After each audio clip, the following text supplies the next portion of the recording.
Coming to you live from Stuart, Florida, the greatest little town in the world, it's the award-winning, critically acclaimed Get Up and Go show on AM 1450 WSTU. Invited to call the show anytime at 772-220-978. And now, broadcasting live from the palatial studios, here are your hosts. And a top of the morning to you and yours on this beautiful Monday morning, September 13th, 2021. Do you have any idea what time it is? I do. I'll tell you that in just a moment.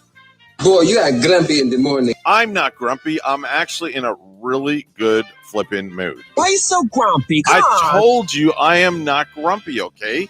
It is 6:07 on the Get Up and Go show. Mr. Clock would just certify the time. It's now 6:07 a.m. 6:07 a.m. on a completely discombobulated Monday morning. A little bit of a panic attack this morning, Bonnie and myself, and we thought one thing was happening and we thought another thing was happening, and then Bonnie and I completely didn't even see the email, and now we're just back on track. Because we're here this morning doing our own sports and news, and the awesome Ray Thomas at our sister station, WPSL, usually sends me news, and all of a sudden we got news sent from Ray, sports sent from Ray this morning. Yeah. Thank you very much, Ray. You are awesome, but we thought you were on vacation along with G this week. Yeah, exactly. We didn't know what the heck was going on. So now I understand why G and Ray were off on Friday. See, G went to Tampa to go to the game Thursday night.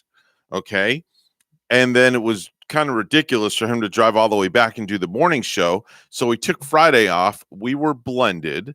And then we thought that they were off this week. And then they're not off this week. They're off next week, starting this Friday. Which is starting on the 17th. It starts a horrific day for me. You see, I was talking last week about sending off my COVID-19 shot. Yeah, postponing it. Postpone it to like maybe I would do it next week. Right. And it looks like since G and Ray are on this week, I have to go get the shot today. All right. I'm terrified. Oh, you're going to be fine.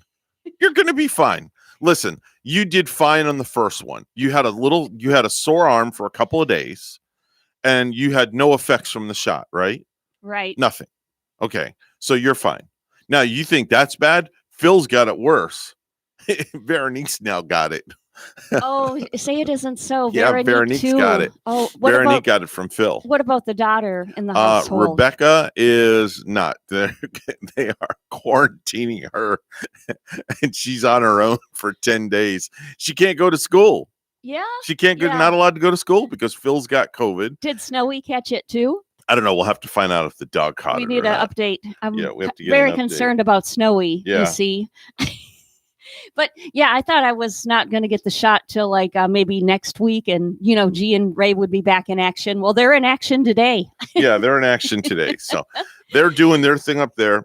We're doing our thing down here. So disregard everything that we said on Friday about being blended all week, because we're not going to be blended all week. You know what? I'm laughing. This is just hysterical. I have a little apology to our New York Giants fans in the audience. All right, go ahead. I'm eating crow this morning. Are you really? Yeah, because if you recall on Thursday, we were talking about, I predicted the team that would have the least points this week. Okay. And I said the New York Giants. For some reason, I thought they might have the least against Denver. Right. I was so wrong. And my own team, incredibly, had the lowest amount of points this week. Wow. The Packers only had 3 points Oh my gosh. up on that scoreboard last night. You're not eating crow, you're eating cheese as well. I'm going to go home and eat a lot of it and drink some with some wine. The way I'm going to be whining in my wine the way the Packers came out and played yesterday. Yeah, definitely.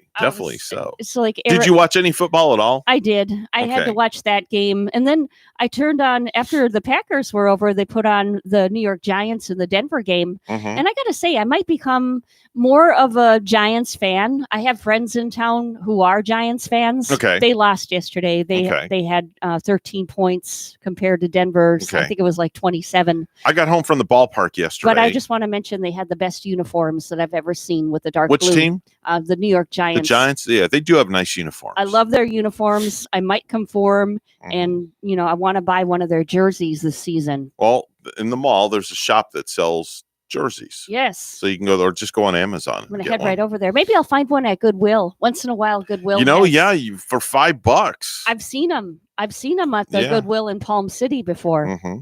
I may even have one I could loan you in the house. I'll have to look. Right. I'll have to look. I'm sorry. It's a Colts jersey. Colts? So anyway, okay. You watched football this weekend. Who did you actually watch play? The Packers. Okay. The Giants. Okay. I listened to a little bit of the Dolphins game. We were surprised by a lot of on the way home too. I'm like, okay, so my picks were all wrong. I only got like 6 picks correct. You beat me in the Pick'em League. Oh, did I really? By a point. Oh, wow. But Ray and G. I'm a rookie.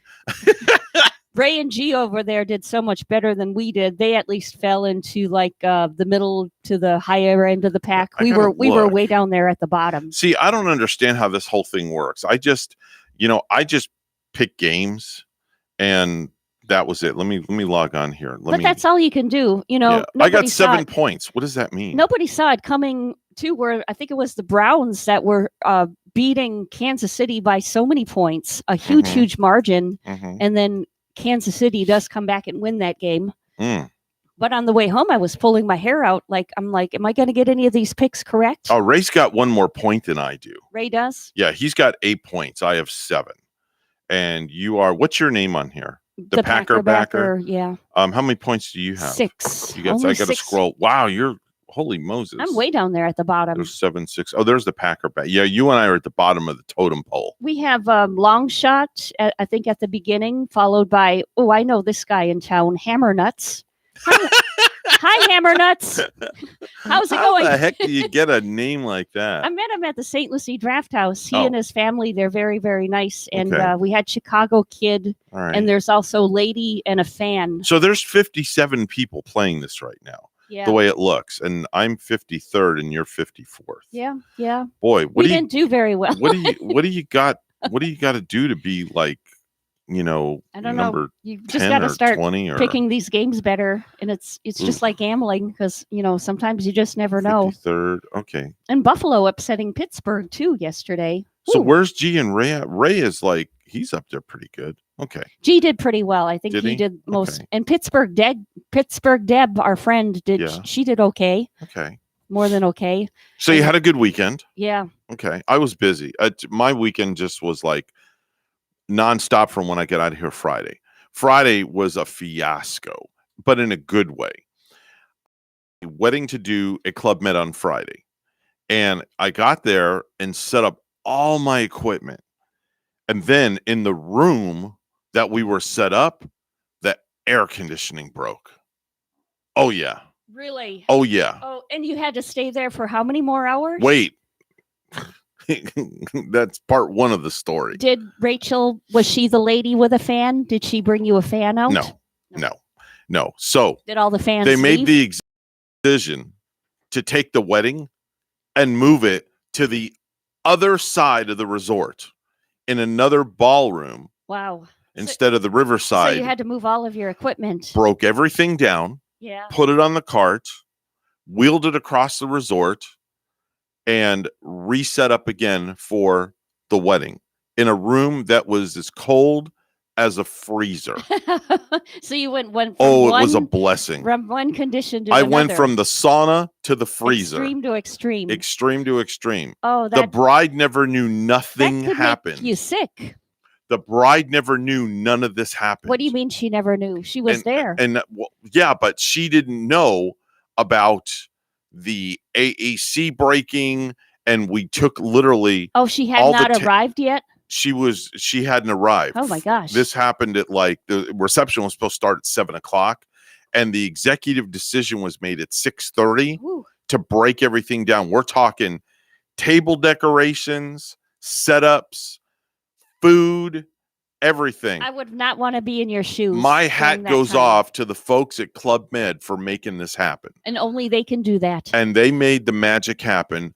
I broke everything down, took all my stuff across the resort, went to the Atlantic Ballroom, set up, and just as those doors opened up, bam, music was on, went, changed, put my tux on, and it was a party all night long. They knew no different. They knew nothing was nothing was wrong, nothing, anything. It was just between us and now the people in the radio world. Were you able to get a Club Med massage in between all that? I needed one of those. But I did eat that good Club Med food. Yeah. Do they do the massage therapists out there, do they come to the weddings and massage on people during the wedding? Not at the weddings. No. Okay. No, those are done in the they have a separate area there that they do that stuff. Yeah, I've been there because when I first started massage, I applied there to be a therapist at Club So Med. that went off without a hitch. Beautiful wedding, ended at 11 o'clock. Many thanks from the bride and groom. They had a great time. And then Saturday was a really emotional day. I got up Saturday morning and I watched a little bit of TV, not too much, and then went off to work. And we had our 9/11 tribute at the stadium. Man, let me tell you, it was emotional. Most emotional. It was really super emotional. Lots of tributes. I had to read off all the names of the people that lost their lives. All the team members were holding a picture of somebody that perished in one of the buildings. So you figure there's 25 players, then you have the coaches, the staff, and then we had the whole outfield line with all the first responders, and they were all holding pictures. It was cool. Was that on Saturday? That was on Saturday. That was a really cool moment to be a part of. And then, we got through that, went home, and then Sunday we had a game. We won on Sunday, then went out to dinner to, I don't know if you've ever been to Texas Roadhouse before. You ever been there? St. Lucie West, it's out in, right? I pass there all the time. Good steakhouse. We were going to go there one time. For some reason, I don't know why we changed our mind that night. Yeah. But it's good. Yeah, it was really good. It was really good. Went out to dinner with my my sound man and my backup announcer, Josh, and his fiance, and myself and Rachel. And then earlier in the day, I got up early and I woke Rachel up out of bed Sunday morning because we both went to bed late Saturday. And I'm like, wake up, get up, come on, we're going to breakfast. And she goes, I'm like, yeah, get your little butt up out of bed. We're going to breakfast. All right, where are we going? I'm like, all right, we'll go to Bob Evans. So we went to Bob Evans. Nice. So I took her out to breakfast and took her out to dinner. At the Roadhouse, do they have TVs, big TVs Texas on? Roadhouse. Yep. Do they? They have some big TVs. And something that's really cool too, they do, like if you're having a birthday there, they bring out this saddle on wheels. Oh, yeah. And they make you get up on the saddle and pretend you're like riding a horse. And then you can take a picture. And they sing happy birthday to you. And then the waitresses and waiters, every like 15 minutes or so, they perform like a line dance. Oh, nice. So it was really cool. That is a lot of fun. I've been there a couple of times. We had a good time. We were going to go to a place over in the DeLand area one time. It was a steakhouse where I think you could ride the bull, like the mechanical bull. Oh, yeah, they have those. And I wanted to do that. I'm afraid. Are you? Yeah, I'm afraid. It wouldn't be good if you have like a bad back. And if you have a good back already, I wouldn't put that thing at full speed. Well, here's what I'm afraid of. Your back. Here's what I'm afraid of. The bones cracking. Because of, as you get older, your bones are more brittle and stuff like that. Oh, and speaking of bones, Bonnie, you can answer this question for me because you're a massage therapist. And I'm glad I just thought of this. Maybe I can answer. Well, I'm hoping. Let's not get too big for our britches here. No, I had an episode happen on Friday night after the wedding. I was walking to my car and my calf muscles, both my calf muscles as I'm walking, started to cramp up. And they still actually hurt this morning. Ooh. Like see where I'm touching right here? Yeah. Right here. Yeah. Both left and right. While you were in motion, while I was walking, they started to cramp up. And then I caught a guy in a golf cart. I asked him, I'm like, can you give me a ride? It's really hard for me to walk. So I get in the golf cart and I couldn't like, as I went to bend my leg to sit, when I did that, the pain got excruciating. So I had to keep my legs like straight out like this. Wow. And it was like a chore to bend my legs. And even today, is this morning, I have like right in here, like as I'm pointing, like pain right in this area. So what's your question for me? What causes that? What would cause that? I know you're not a doctor, but you're a massage therapist and you work on body parts all the time. Yeah. I don't know. Any idea? Well, I'm not. What could Okay, cause so that? as a massage therapist, I would say massage is therapeutic, Right. and it's good to get a massage for Right. that circulation for your legs. Right. But not being a doctor, I can't Right. No, I understand diagnose, that. and I understand that. I'm not even supposed to give recommendation on Right. anything you should take or Right. or do anything like that. I know I was stabbing at long shots, and I'm thinking maybe, because it was raining that night, or the weather was raining today.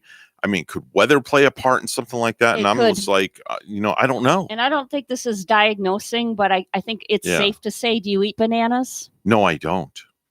I don't. You could be low on potassium. Could Bingo. be. Could be. Yeah. Okay. All right. I said the right frame. And what I should have done was just Google it and looked in that area and see what would cause that, because you might be able to find the answer on Google too. Mm-hmm. But it's always best to get a doctor's opinion. Yeah. But whenever I get leg cramps, I always think, maybe my potassium is low. That's a great idea. I'll have to maybe I'll go to the store and buy some bananas today and feel like a monkey. 6:23 right now on the Get Up and Go show with Evan and Bonnie. It's time for news. Let's go to the news desk where Bonnie is standing by. Good morning, Bonnie. Good morning, Evan. A summer COVID surge that's produced a record number of infections in Leon County has led Tallahassee's 3 state lawmakers to go to Governor Ron DeSantis. They're asking him to reinstate a telework option for state workers and to provide clarity to state agency heads about COVID-related work rules, procedures, and protocols. The call from the 3 Democratic lawmakers comes at a time when DeSantis, who faces prominent Democratic contenders to his re-election next year, has emerged as a national spokesman for fewer coronavirus restrictions. Since DeSantis lifted a statewide coronavirus state of emergency in June, the virus has laid siege to Tallahassee and other cities. The U.S. Department of Education is looking into Florida's ban on mask mandates in school. The probe is to determine whether banning a mandated use of masks violates high-risk students' civil rights. Miami's top cop and how he got to South Florida is expected to go under the microscope today. Already too late to make next month's ballot, Miami commissioners today are talking about a resolution the mayor vetoed in late July. It would let voters decide whether to update the city charter to require the city manager select a police or fire chief already endorsed by a selection committee. Art Acevedo was hired despite never being vetted by a 7-member committee. We have the responsibility to select the person that is best qualified for the job, without politics, without anything. Commissioner Manolo Reyes is giving Acevedo the benefit of the doubt after the chief apologized last week for joking the Cuban mafia runs Miami police, but his actions will also be discussed during the meeting. Erica Rodriguez, Miami. The fate of some 80 Haitian migrants is up in the air after they were found off South Florida. The Coast Guard stopped their boat 18 miles off Key Biscayne yesterday. Today marks Missing Children's Day in Florida, which will be recognized with an annual ceremony at the state capitol. With the Jimmy Rice Center for Victims of Predatory Abduction says you should talk to your kids about stranger danger. We need to give children the tools, what they should do if they find themselves in an uncomfortable situation. You need to tell your children if somebody attempts to abduct them, that child needs to scream and run. To date, there are 1,252 children missing in Florida. A 26-year-old man died in an early morning crash on Sunday in Martin County. According to Florida Highway Patrol, the unidentified driver from Palm Beach was traveling southbound on I-95 at 3:39 a.m. south of Bridge Road when he lost control of his vehicle and drove off the roadway. His vehicle collided with 2 trees. He was not wearing a seatbelt at the time of the crash. The victim was airlifted to St. Mary's Medical Center, where he died as a result of his injuries. The case is still under investigation by Florida Highway Patrol. More than 1,000 people turned out for the remembrance ceremony and walk hosted by the United Way of Martin County on Saturday. AmeriCorps seniors volunteers distributed 2,977 American flags and asked participants to pay it forward to honor the lives lost on 9/11. The program included a walk across Veterans Memorial Bridge led by Martin County Fire Rescue. Lastly, rock star Rod Stewart and his son Sean have reached a plea agreement that would allow them to avoid a trial on battery charges stemming from a New Year's Eve 2019 incident at a Palm Beach, Florida hotel. County Judge August Bonavita canceled a trial scheduled to this next week and set a plan in absentia hearing for October 22nd. The move allows Rod and Sean Stewart to enter a plea without having to appear in court. Rod Stewart, age 76, and Sean Stewart, 41, each were charged with simple battery after an altercation with a security guard at the Breakers on December 31st, 2019. Under state law, battery is a first-degree misdemeanor that carries a penalty of up to 1 year in prison.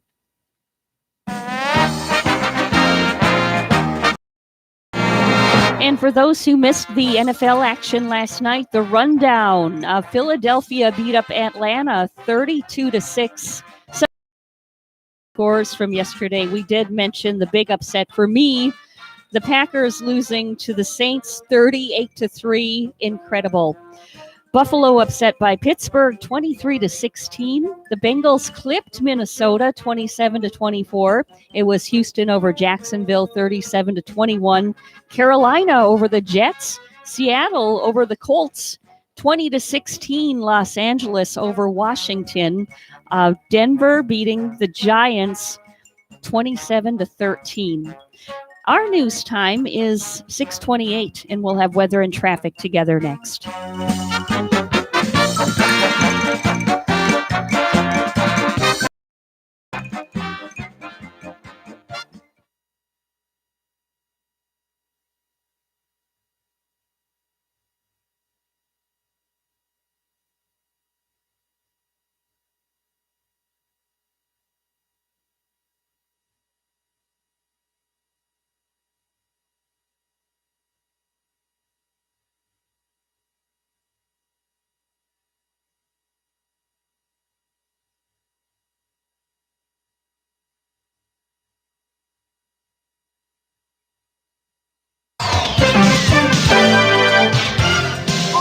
.629 on the Get Up and Go show. It's time for traffic and weather together. Bonnie, what's going on? Well, on our highways on this Monday morning, Evan, things are looking fine. It's nice and clear. We're not finding any accidents, no tie-ups while you're driving through St. Lucie and Martin County. If you see something, say something. Let us know at 220-9788, 220-WSTU. Port St. Lucie, we have 78, and in Talara, Peru, it's 65. Here's our weather at WPTV. Your WPTV First Alert forecast calls for temperatures this morning in the upper 70s to low 80s. Some showers and storms towards the coast drifting in from off the ocean. This afternoon, highs in the low 90s, heat index values in the triple digits, showers and storms moving inland throughout the day with more sunshine towards the coast. Tuesday through Thursday, slightly drier air settles in. Isolated morning showers towards the coast and scattered inland showers and storms for the afternoons. Highs in the upper 80s to low 90s. I'm WPTV First Alert meteorologist Katya Hall on WSTU AM 1450, Martin County's Heritage Station.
If you have a suggestion for the show, we would love to hear from you. Send us an email to WSTUmorningshow@gmail.com. Now let's get back to the Get Up and Go show. Here's Evan and Bonnie.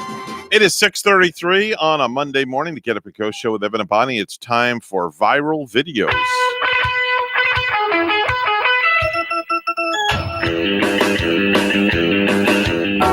So this one is, it takes a big set to do what this woman did. If you sleep with your sister's husband, don't be surprised if that sister crashes your job interview and beats the crap out of you. Wow, she really wants to destroy your life. Somebody in the office filmed the chaos, and this clip has been racking up hits on Twitter. Apparently, a woman showed up to her sister's job interview and started beating her up. Why? Because she found out her sister was sleeping with her husband. You can't really blame her now. Listen to this. Hey, no. You do that. What? Just never call me again. Wow. Oh my gosh. Wow. Yeah, and whoever is conducting that interview, the employer's probably saying, "I'm not going to hire this lady now. That's too much drama. Too much drama in the family." Drama is an understatement in that one. Wow, that was an awful lot of drama. Yeah. That's all I got to say. It makes you wonder if is half of this stuff real? I mean, things are caught on video now, or you almost wonder if something like this, do these sisters plan this out to get a viral video out? I don't know. I don't know. How could that be? One sister sleeps with the other sister's husband and then shows up like a tyrant at the interview and just ready to kick some butt in front of a potential employer. Now, this next viral video is of an Amazon driver singing into a Ring video doorbell camera on a house while delivering a package. Now, you're probably wondering why the lady was singing. Well, there was no visible address on the house, so it was kind of like a friendly warning that emergency vehicles might not be able to find the place.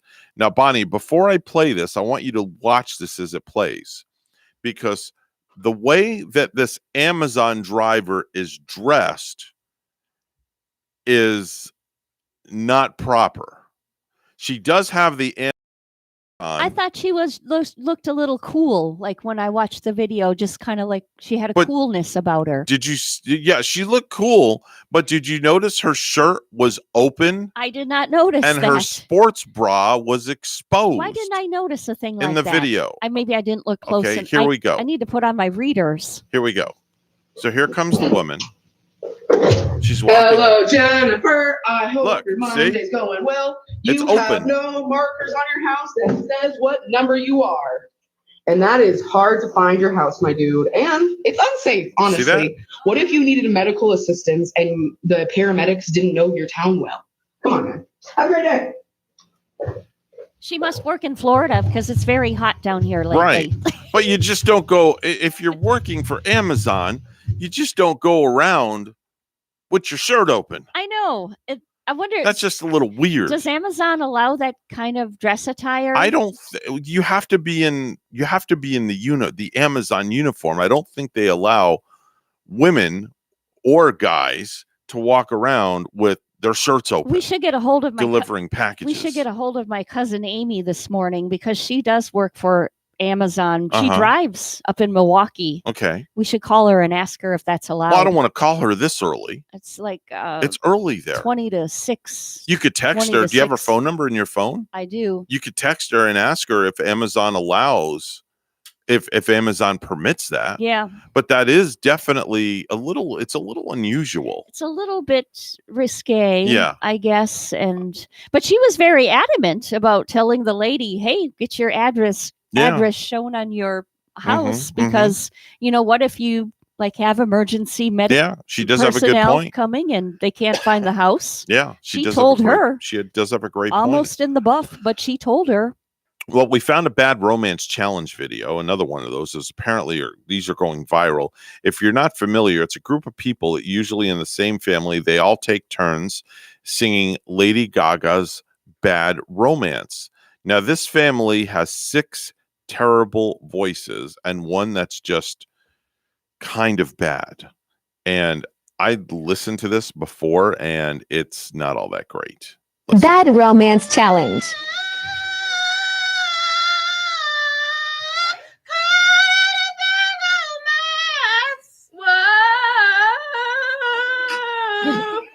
That's not good. That's an understatement. Whoa, caught in a bad romance. Whoa, caught in a bad romance. Oh, they sound like they're in pain. I know. Or like they've had a few. Makes me want to have a few.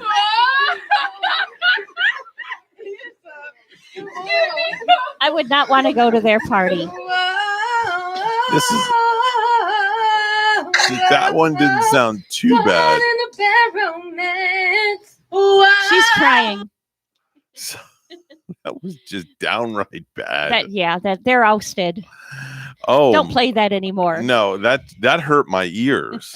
I don't know about you. I have ringing in my ears anyway, but now they're even ringing louder. It's worse, right? Yeah. Yes, it is. Jeez, that definitely was bad. Maybe we should try that and put it out there. Oh and see what happens. Oh no! You and I singing Bad Romance. Uh-huh. Did you know that someone texting or talking while driving is our biggest pet peeve while driving down the road? It's a lot of people's biggest pet peeves. To see somebody see somebody else doing driving, that. Yeah. I don't know so much as talking on the phone, because nowadays most of the cars are hands-free. Right. So you don't have to hold the phone up to your ear. I know, which is a lot weird safer. when you look over and you see somebody just talking, and I know you think they're talking to themselves. Yes. If they're having a conversation. Yeah. Which is kind of funny. I've seen some pretty funny ones where people are just getting into the conversation and their hands are flying all over the place. Oh yeah. And they're at a red light. Uh-huh. And you're thinking, okay, are they on the phone or are they just having a bad day? And I saw a woman doing that the other day on US Highway 1. Yeah. When I was heading home. She was doing that very same thing. No kidding. Like, nobody's in the car. I'm just like, her arms are flailing all over the place. It looks weird when you're just looking from the privacy of your own vehicle. Wow. Did you know the very first cattle ranch was started in the state of New York? New York had the very first cattle ranch. Yeah, cattle ranch. Do you think it would be like Somewhere Wyoming, in the South, or like Yellowstone, where there's a lot of somewhere. livestock? Yeah. Did you know in a recent survey, men said the cell phone as the best gadget ever? Men said the cell phone is the best gadget ever, and women chose the hair straightener. Oh, really? Yeah. Women chose the hair straightener. Do you use a straightener on your hair? Yeah, I do once in a while. I do once in a great while. while. I would love to see your hair like straight one day. I've always seen you with your hair. It has a nice wave to it. It's a natural curl to it. Mm-hmm. But I do straighten it sometime before I go out. I bet it looks cool when it's straight, though. But it's funny that the women said the hair straightener is the best. That's their best gadget, they feel. Wouldn't be the first product that would like come to mind for me. Mm-hmm, mm-hmm. I don't know what mine would be. Maybe something. Oh, now that's interesting. Yeah, I mean, we have 4 crock pots in our house. 4? Do you use? Don't ask me why. And I bet, do you use any of them anymore? Talk to my wife. 4 crock pots is overkill. I used some recently for spaghetti sauce. I had spaghetti sauce, made it really thick and rich. I had it in the crock pot for a while. Now, we learned a pretty cool fix in a crock pot. Do you know how to never have to wash your crock pot again after you use it? Don't you, isn't it like, I don't want to say annoying, but it's cumbersome when you use a crock pot and then afterwards you have to clean it because all the stuff is hardened from the cooking and everything. Yeah. Especially on the you got to soak it for a while. We found crock pot liners. Oh, really? They sell them in the store. No way. Yes. They sell them in the store and they line the crock pot. It's like a miniature garbage bag.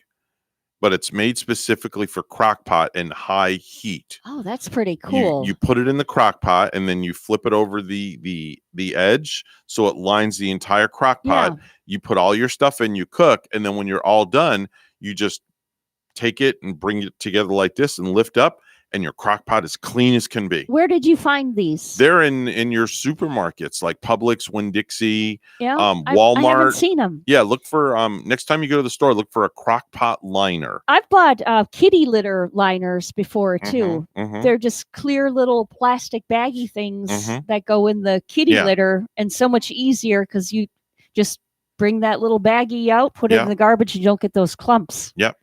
So it's crock pot liner, and it's in a box that looks similar to tin foil. Yeah, nice. It's in something similar to tin foil. I'll have to check that out. Check it out and try it and see if you like it. Of course, that would seem like if I had to clean out a crock pot like that today, it would be like so easy because I actually cleaned an oven this weekend. I cleaned, our oven is not self-cleaning. Oh, so you had to do it manually. Before.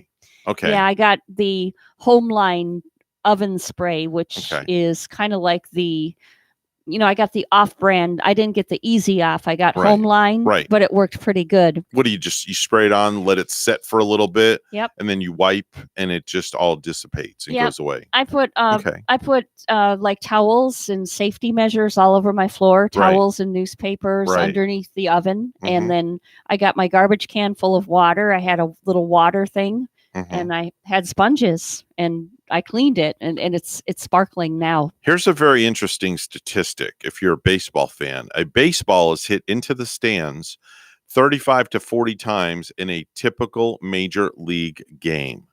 35 to 40 times a foul ball is hit, whether it goes in the stands or it goes over the stadium or whatnot. 35 to 40 times. Have you ever caught a foul ball? I never have. We've actually had foul balls hit and shatter our windows in the press box at the stadium. Gosh, yeah. Yes.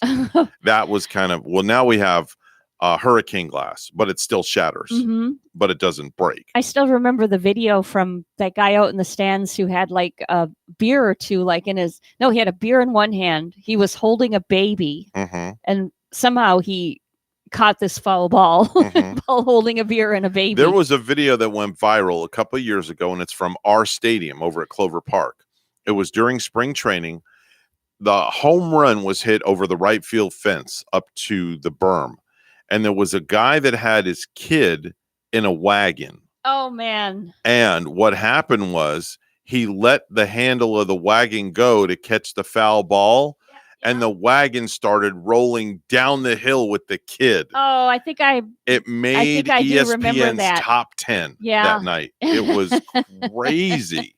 It was absolutely crazy. Oh, man. That's probably the strangest thing I've actually ever seen in person, for sure. 6:46 news time right now on the Get Up and Go Show with Evan and Bonnie. It's all brought to you by St. Lucie Jewelry and Coin. For the best deals in town on any type of precious metal, it's always St. Lucie Jewelry and Coin. Please make sure and go see our very good friend Hawk Levy. Here's Bonnie with the morning headlines. Good morning, Miss Bonnie. Good morning, Evan. The U.S. Department of Education is looking into Florida's ban on mask mandates in school. The probe is to determine whether banning a mandated use of masks violates high-risk students' civil rights. Some community members in Indiantown came together to remember a young mother. It was to honor 23-year-old Perrin Damron, whose body was recovered last weekend in the water below. Lisa Irving, who organized a walk Sunday night over the St. Lucie Canal. There's a lot of love here in the community, said Irvin. It touched me. It touched my heart a lot. So I just kind of wanted to organize something for her that maybe shined a little light and was positive on the whole thing. Irvin, who didn't know Damron but wanted to show support for her and other victims of crimes she knew. Authorities said Damron went missing on Friday, September 3rd, when deputies say their suspect, Eric Westergaard, age 45, picked her up at her home. Westergaard claimed Damron fell at his home in Jupiter Farms. He didn't confess to her murder, but told detectives he wrapped up her body and tossed it over the bridge. Candles were lit and flowers were tossed into the canal. A prayer was offered by council member Susan Thomas. A candlelight vigil was held in Palm City Saturday in honor of the victims of the 9/11 terrorist attacks 20 years ago. It was held at the Peter and Julie Cummings Library in Palm City. WPTV's Josh Navarro was on hand and has this report. My captain, Tom Farino, engine 26. Firefighter, Paul Tagmeyer, engine 26. Lieutenant Bobby Hess, engine 26. The names of firefighters who died on 9/11 from New York City Fire Station Engine 26 were read out loud during a candlelight vigil in Palm City. Those around the world knew exactly where they were, who we were with, what we were doing, as if it was yesterday. Our lives and the life of the world were changed forever. The Opus Choir sang the national anthem. People prayed, and there was a wreath laying. Amen. It was wonderful. It was a community that came together to just go through the last 20 years. We've all were affected. Many of the speakers Saturday night talked about unity, but also how hard that day was for so many. Dennis McKenna lived through September 11th working for ICE. McKenna says he later transferred to South Florida and was diagnosed with PTSD. He says memorials like this one help him heal. And getting involved in something like this is so important, mentally help, because it helps you get it out. 20 years later, Johnny Fenimore still feels the impact of 9/11. An iron worker who spent weeks removing rubble from ground zero, the St. Lucie County resident says that day impacted him mentally and physically. Doctors that took care of the construction workers were in my corner, and I've rebounded from this, and it's not over, but it gets better. In the end, 2 light beams projected into the sky, mimicking the ones in New York City. To make sure that we don't forget, this is a very special day. Some horrible thing happened to us in America, and we're still healing, so it's beautiful. Never ever forget to educate our children and to prosper, and that this country will grow and get stronger. In Palm City, Josh Navarro, WPTV News Channel 5. A Palm Beach man was killed before dawn on Sunday when the car he was driving veered off Interstate 95 near Hope Sound and crashed into 2 trees, according to police. The 26-year-old man, whom police did not identify, was traveling southbound on the left lane of I-95 around 3:39 a.m., just south of Bridge Road, when he lost control of his sedan-style vehicle, drove off the roadway, then spun counterclockwise, colliding with 2 trees on the car's passenger side, according to Florida Highway Patrol. FHP stated that the car then rotated clockwise off the 2 trees and came to a stop facing south in the grass median. The man was airlifted to St. Mary's Medical Center in West Palm Beach, where he was pronounced dead. An investigation into the crash is pending. Lastly, travel app called Hopper uses an algorithm that looks at travel trends and prices from other years, and it found that today is the best day to buy your tickets. This week is a good time to book flights in general, especially for Christmas, but tickets might be slightly more expensive by Friday than they are today. If you're not ready to book yet, they say prices probably won't skyrocket until late October. Once we hit November, prices for flights around Thanksgiving will spike 40%. And the same thing happens in the last few weeks before Christmas.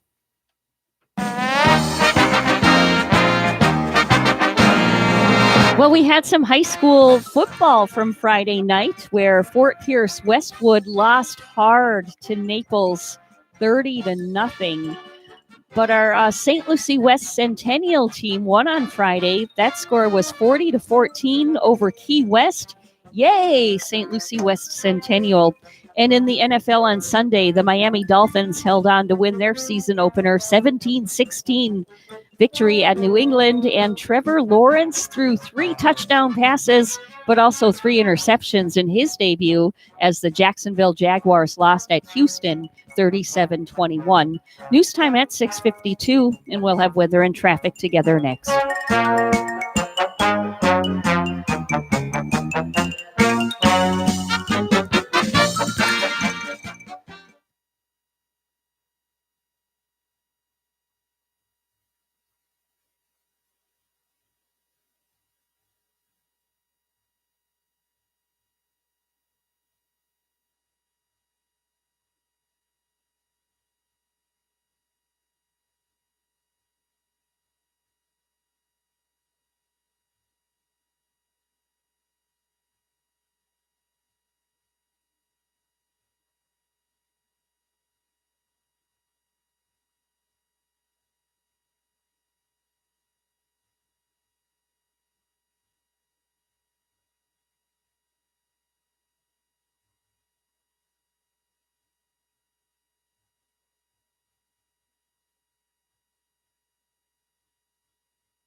6:53 right now. It's time for traffic and weather together. Bonnie, what's going on? Well, Evan, you might want to avoid going southbound on the turnpike this morning. Now, the area of the turnpike south of Stewart is shut down. Looks like there's a semi-truck that went over the median in that area. So, yeah, try to avoid that southbound heading south of Stewart on the turnpike.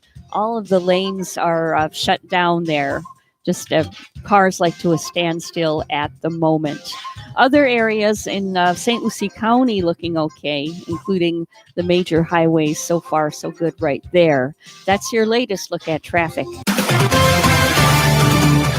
And it's 79 in Stewart. In West Monroe, Louisiana, it's a clear sky in 74. Here's our weather at WPTV.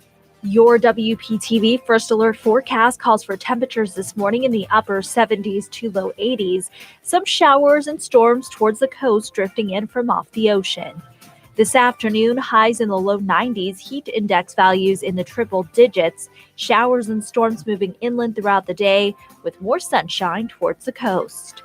Tuesday through Thursday, slightly drier air settles in. Isolated morning showers towards the coast and scattered inland showers and storms for the afternoons. Highs in the upper 80s to low 90s. I'm WPTV First Alert meteorologist Katya Hall on WSTU AM 1450, Martin County's Heritage Station.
Coming to you live from Stuart, Florida, the greatest little town in the world, it's the award-winning, critically acclaimed Get Up and Go show on AM 1450 WSTU. You're invited to call the show anytime at 772-220-9788. And now, broadcasting live from their palatial studios, here are your hosts, Evan and Bonnie. Oh, thank you very much, Madam Announcer. It is Monday morning, September the 13th, 2021. Have you by any chance lost your kitty? No, I did not lose my kitty because I don't even own one. Hello, is this the interpreter? Yes, I'm the interpreter. I will interpret anything you say. Who's ready to party? Well, I think we're ready to party without a doubt at 7:07 this morning. It's now 7:07 a.m. 7:07 a.m., hour number 2, and the party is just beginning with us, Bonnie, right? Yes, it's a real party for us. We're going to be with you on these airwaves all week, but usually the weeks go by pretty fast for us and the listeners too. They definitely do, without a doubt. Let's get to birthdays and anniversaries.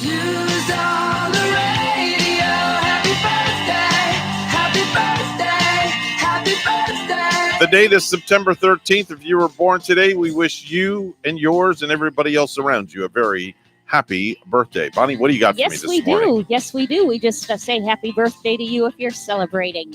Nobody in particular. Nobody? For me to get Usually that you have a list, at shout least out. somebody. I know somebody. Yes. Nobody? Nobody wow. today. Okay. All right. Well, happy birthday to whoever's listening if it's your birthday.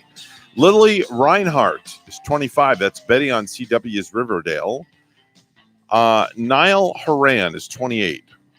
The biggest solo hits for Niall were Slow Hands and This Town, and his many hits with One Direction include What Makes You Beautiful, The Story of My Life, Drag Me Down, Live While You're Young, and Best Song Ever. Now, I do remember the group One Direction. I do too. But I don't remember Niall Horan as a solo artist.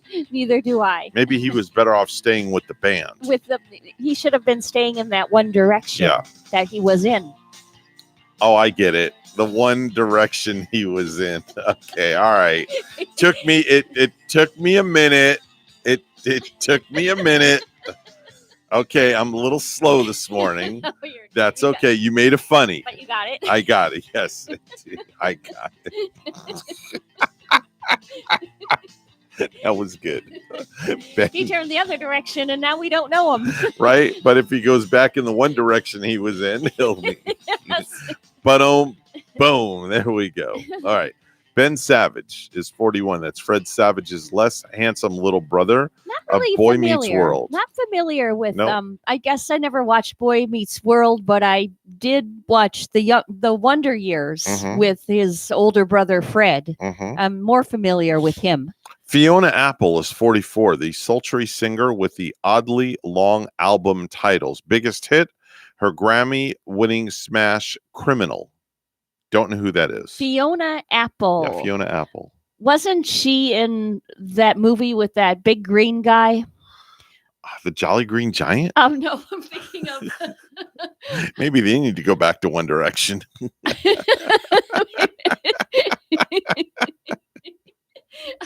I'm thinking of that really popular movie. I don't know. When you sing... She was in Shrek. Well, all right, yeah, the big green guy. That's like the Jolly Green Giant. But that was Fiona, not Fiona Apple. Yeah. Joe Don Rooney is 46. That's you Rascal Flatts superstar. He's the one who married Playboy playmate Tiffany Fallon. Oh, he did now? Yes. Oh, good for him. Zach Starkey is 50. Hurrah! He's got a trophy wife. Yes, a trophy wife. I like that. I'm jealous. I don't. What, that he has a trophy wife? Do you want a trophy wife? You have a trophy husband, trophy boyfriend. In my eyes, I got a trophy wife. Yes. So there you go. Touche. Zach maybe we should just start this whole hour over again. Zach Starkey is 56. That's Ringo Starr's son and a drummer for The Who. Tyler Perry is 52. Michael Johnson, 54. That's the Olympic sprinter and Olympic superstar. He holds 4 gold medals from the Barcelona, Atlanta, and the Sydney Games. Stephen Perkins is 54. That's the Jane's Addiction drummer. Jeffrey Ross is 56. That's Comedy Central's Roast Master General. That's the guy that does all the roasting. Mm-hmm. Dave Mustaine, I'm not sure how you say it. Okay. But he's the leader of Megadeth, who thinks President Obama orchestrated the Colorado movie theater shooting so he could take away your guns. He thinks that. Yeah, he thinks that. Well, he can think whatever he wants. Maybe he needs to go in one direction also.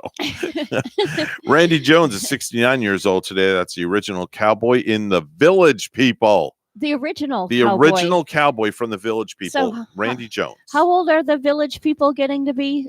Well, he's 76? 69. He's 69, so you got to Man. figure they're up there. Yeah. The timeless classics are Macho Man in the Navy and YMCA. And Evan, you mentioned Zach Starkey, Ringo's son, Yeah. celebrating. I think another famous Beatle has a daughter who's celebrating today. It's Stella McCartney. Oh, yes. Yeah, I forgot that one. I skipped right over that one. Who I think she's turning 50. Yep. That's Daughter- Paul and Linda's daughter. Paul and Linda's daughter, yes. But yeah, imagine that. So the son of Ringo and his daughter celebrating on the very same day. Mhm. That's pretty cool. 6 years apart, though. Yes, Yeah. definitely so. Jean Smart, 70 years old today. That's Charlene on Designing Women. Oh, yeah. Jacqueline Bisset is 77. That's the British beauty. Peter Cetera. Remember him from Chicago? Sure do. The ladies love Peter Cetera. some of And if his you love the ballads- ladies, by default, you love Cetera. Some of his ballads were just so delicious. Mhm. After leaving Chicago, his solo hits included the Karate Kid 2 song, The Gloria Love, One Good Woman, Restless Heart. And I think Along Comes a Woman, then Along Comes a Yeah. Woman. He had a duet with Amy Grant, The Next Time I Fall. Yes, he did. That was a beautiful song. Yeah. And there's a duet with Cher, After All. That was a good one, Another too. good one. David Clayton Thomas, 80 years old today, Blood, Sweat, and Tears singer with an awful lot of soul for a white dude. Yeah. Hey, Guess listen, so. I just read does, it as it but says. He does Now, have soul. It's he true. sued Milli Vanilli for ripping off Spinning Wheel, and he won. Oh, yeah. Yeah, and he also had a hit with a cover of You Made Me So Very Happy. Judith Martin, Miss Manners, is 83 years old today. Barbara Bain, 90 years old today. That's Cinnamon Carter, the female lead on the original Mission Impossible TV series. Celebrating birthdays in the heavens, you got Barbara Bain. That's Cinnamon Carter, the female lead on Mission Impossible. I'm sorry. No, I just said her. I'm wrong one. Hello. Okay. Maybe I need to go and. All right. Here You're we go. spinning wheels. Yeah, I'm spinning wheels. Thank you. All right. Celebrating birthdays in the heavens today. Richard Keel passed away in 2014. Jaws, the very handsome giant with metal teeth in the Bond movies. Oh, yeah. I remember him. That's the big, tall dude Mhm. that had the metal teeth. Yeah. He's scary. He's Yep. one scary dude. Yep. Nell Carter passed away in 2003. Nell Harper on Give Me a Break. Mel Torme passed away in 1999. That's the Velvet Fog. Harry Anderson worshipped him on Night Court. Robert Dahl passed away on 1990. Children's author who wrote Charlie and the Chocolate Factory, Matilda. Oh, he James, wrote that? Yeah, James and the Giant Peach, and the the BFG.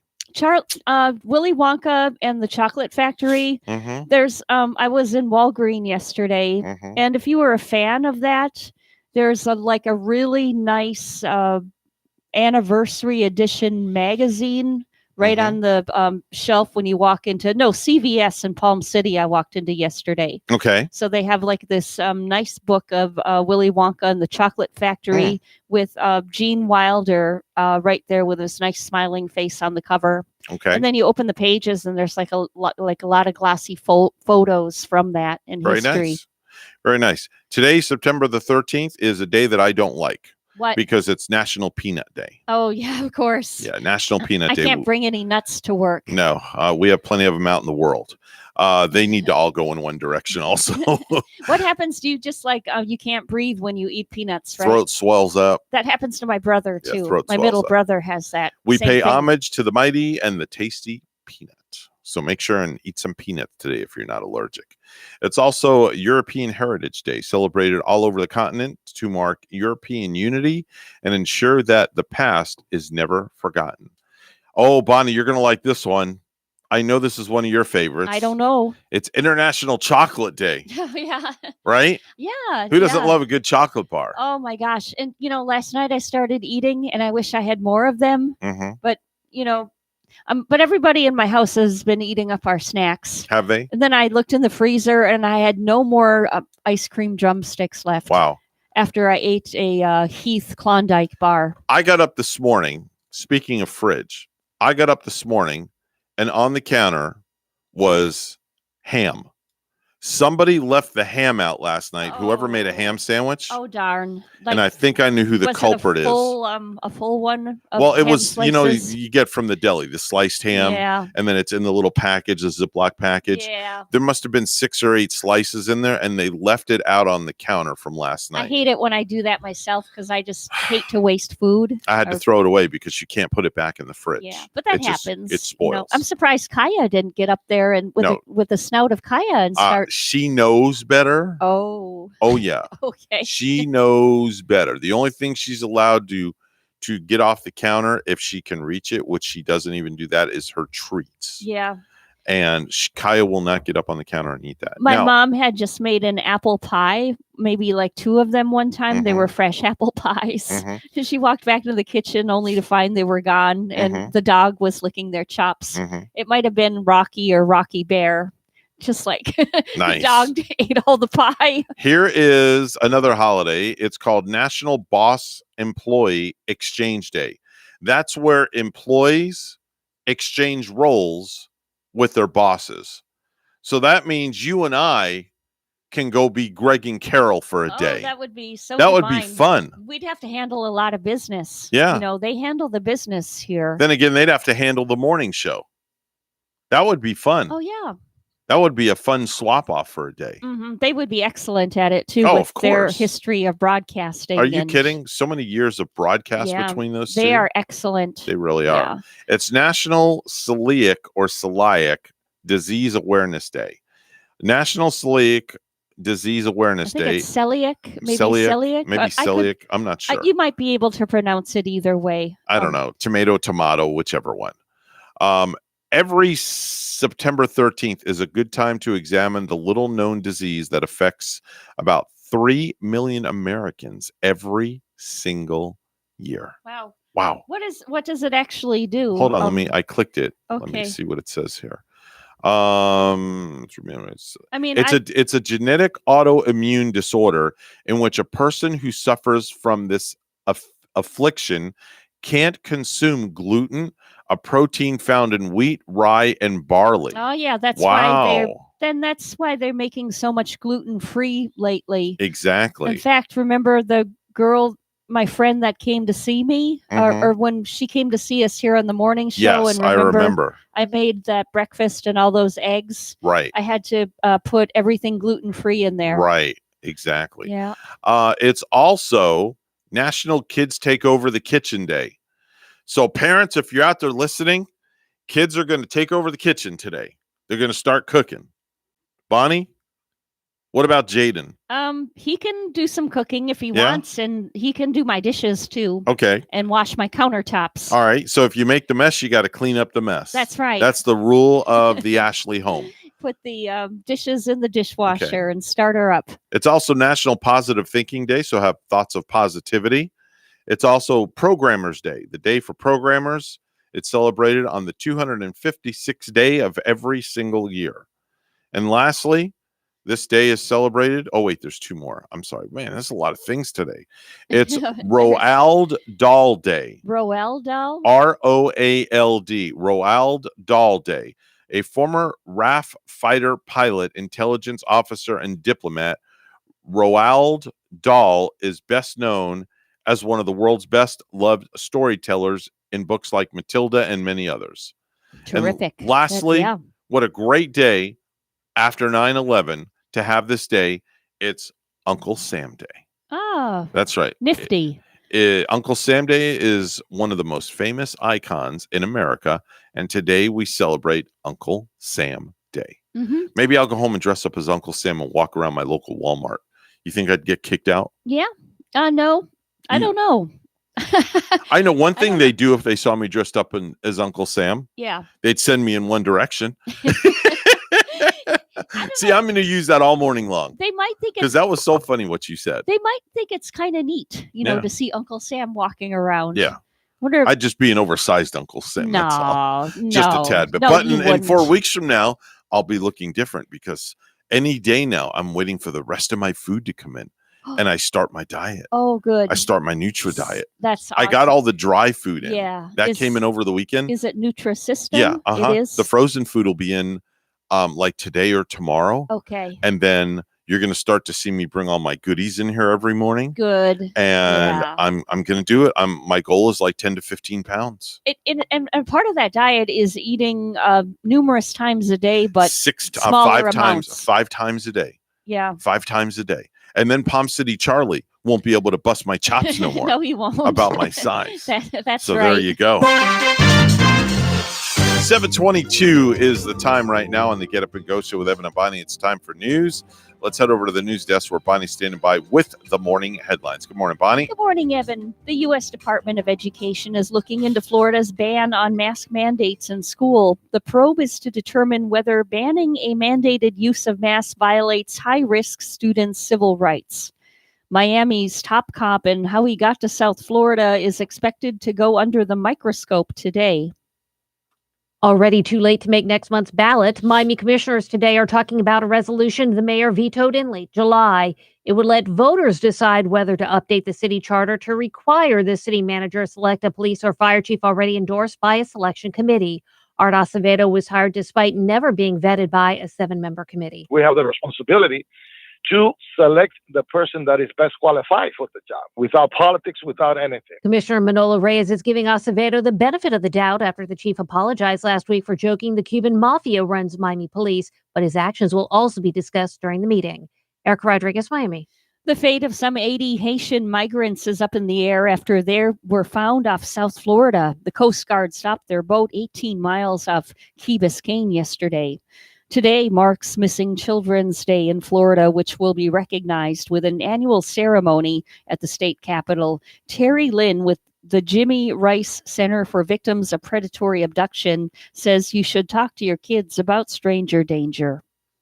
We need to give children the tools, what they should do if they find themselves in an uncomfortable situation. You need to tell your children if somebody attempts to abduct them, that child needs to scream and run. To date, there are 1,252 children missing in Florida. The Treasure Coast population is increasing in part because of COVID-19, which is leading to a dwindling home supply and longer build times for custom homes. People want bigger houses, more outdoor recreation, and a better quality of life. Alluring mortgage rates add to the home sales hike. And builders is meeting demand in a booming market. People that already live here can't find anything, said Emma Torres, a realtor at Coastal Home Real Estate.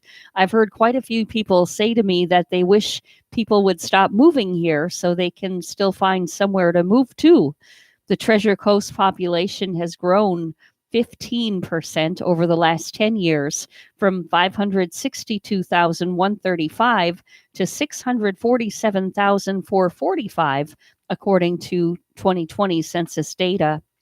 Some community members in Indiantown came together to remember a young woman. It was to honor 23-year-old Perrin Dameron, whose body was recovered last weekend in the water below. Lisa Irvin, who organized a walk Sunday night over the St. Lucie Canal. There's a lot of love here and a community, said Irvin. It touched me. It touched my heart a lot, so I just kind of wanted to organize something for her that maybe shined a little light and was positive on the whole thing. Irvin, who didn't know Dameron but wanted to show support for her and other victims of crime she knew. Authorities said Dameron went missing on Friday, September 3rd, when deputies say their suspect, Eric Westergaard, age 45, picked her up at her home. Westergaard claimed Dameron fell at his home in Jupiter Farms. He didn't confess to her murder, but told detectives he wrapped up her body and tossed it over the bridge. Candles were lit and flowers were tossed into the canal. A prayer was offered by council member Susan Thomas. Well, lastly, country stars Chris Stapleton and Eric Church will go toe-to-toe with each other at this year's Country Music Association Awards, with both vying in the same 5 categories, including Entertainer of the Year, that is. The awards will be held November 10th this year, 2021.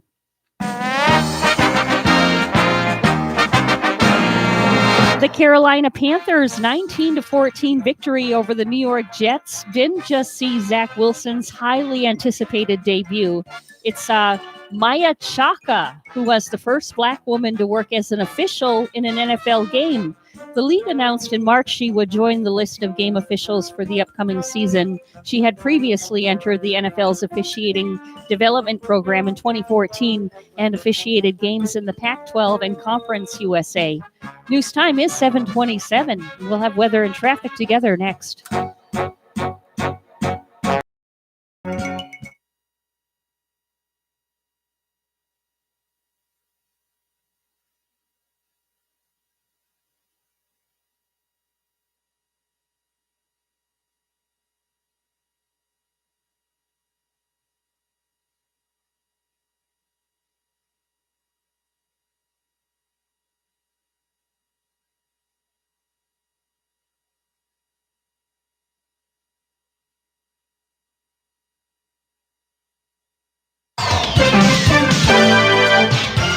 $7:28 right now on the Get Up and Go show with Evan and Bonnie. It's time for traffic and weather together.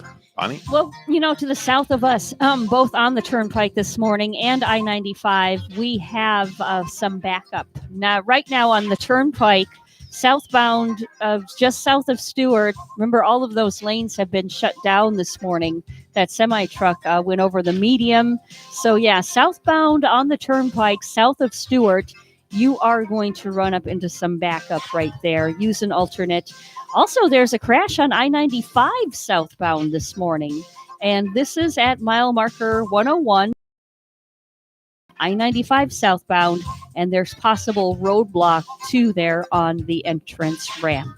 If you see something, say something, let us know at 220-9788, 220-WSTU. And we have 79 in Palm City, and in Beppu, Japan, a cloudy 77. Here's our weather at WPTV. Your WPTV First Alert forecast calls for temperatures this morning in the upper 70s to low 80s. Some showers and storms towards the coast drifting in from off the ocean. This afternoon, highs in the low 90s, heat index values in the triple digits, showers and storms moving inland throughout the day with more sunshine towards the coast. Tuesday through Thursday, slightly drier air settles in, isolated morning showers towards the coast and scattered inland showers and storms for the afternoons, highs in the upper 80s to low 90s. I'm WPTV First Alert meteorologist Katya Hall on WSTU AM 1450, Martin County's Heritage Station.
You're listening to the Get Up and Go Show with Evan and Bonnie on Martin County's Heritage Station, AM 1450 WSTU. Now let's get back to the program with Evan and Bonnie.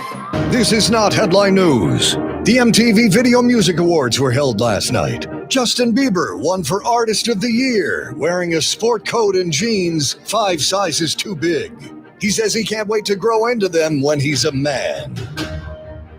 David Crosby called Neil Young selfish. Then Neil threw pudding at David. Then nurses wheeled them in opposite corners of the bingo hall. Ben and J-Lo walked the red carpet at the Venice Film Festival. Based on their on-screen history, that's as close to a film festival as they'll ever get. And scientists say squirrels have 4 distinct personality traits. But one thing they all have in common, they make a great stew. Am I right, Kentucky? This is not headline news. From not headline news to the stupid stuff. And now it's time for Stupid News. It's so stupid and awesome. Where we ask the important questions. Are some people too stupid to live? Why are people so stupid? Are you effing stupid? So we go to the back hills of Chicago, Illinois. That's going to be our first pit stop, Bonnie. Chicago. Is there gold in them hills? I don't know. I don't even think Chicago has hills. But I just thought it sounded good. Maybe they'll just go one direction. Who knows? 2 men allegedly stole a Porsche SUV in Chicago last week on Tuesday and then shot a man in another vehicle. The Porsche sped off with the police in tow. Now, the SUV later crashed and the guys jumped out and they ran away on foot. The driver was running with some kind of a bag and ducked into a Mexican restaurant. Okay. He wanted to get some tacos on the way. Mexican restaurant in Chicago. Now, he ran through the place trying to escape out the back exit. Now, the restaurant was mostly empty, except for a table full of cops who were just there eating lunch. They wanted some tacos, too. Well, when the cops saw the guy, they immediately got up and ran after him. And they caught him in the alley behind the restaurant. The guy was charged with attempted murder and possession of a stolen vehicle. Police are still looking for the other man he was with. And by the way, the guy they shot should be okay. But what was in the bag? The police Doesn't say. The guy, he was carrying a bag of something. Didn't say. Maybe there was gold in the bag. There's gold in them their hills, as they say. But what a coincidence that he decides to run through a Mexican restaurant and there's loaded with cops eating lunch. Yeah, that was supposed to be his destination that day. Yeah. Fate would have it. He might have caused a lot more others pain. Yeah. He got his backside handed to him. Yeah. Literally. Let's go to Phoenix, where 50-year-old David Timothy Moon used to be a deputy United States Marshal, but he kind of threw that career away while he was touring a Phoenix home for sale a couple of weeks ago.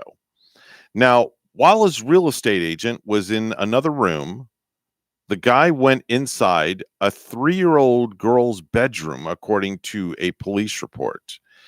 He then dug through the dirty laundry and pulled out what appeared to be a pair of the girl's undergarments and began to sniff them. This is much worse. Here I thought you were going to say that he went in another room and took something. No, all of this was caught on a nanny cam.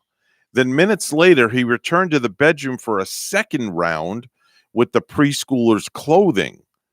When he leaves the room for the second time, he appeared to notice the nanny cam. He quickly covered his mouth and uttered a curse word. The girl's father received motion alerts from the camera. When he saw the recorded video, he called the Phoenix Police Department. After hearing of the allegations, the U.S. Marshal Service fired the guy. He had been a federal agent for 24 years, and he worked in multiple states, including Arizona, Alabama, and Florida, according to a spokesperson for the agency.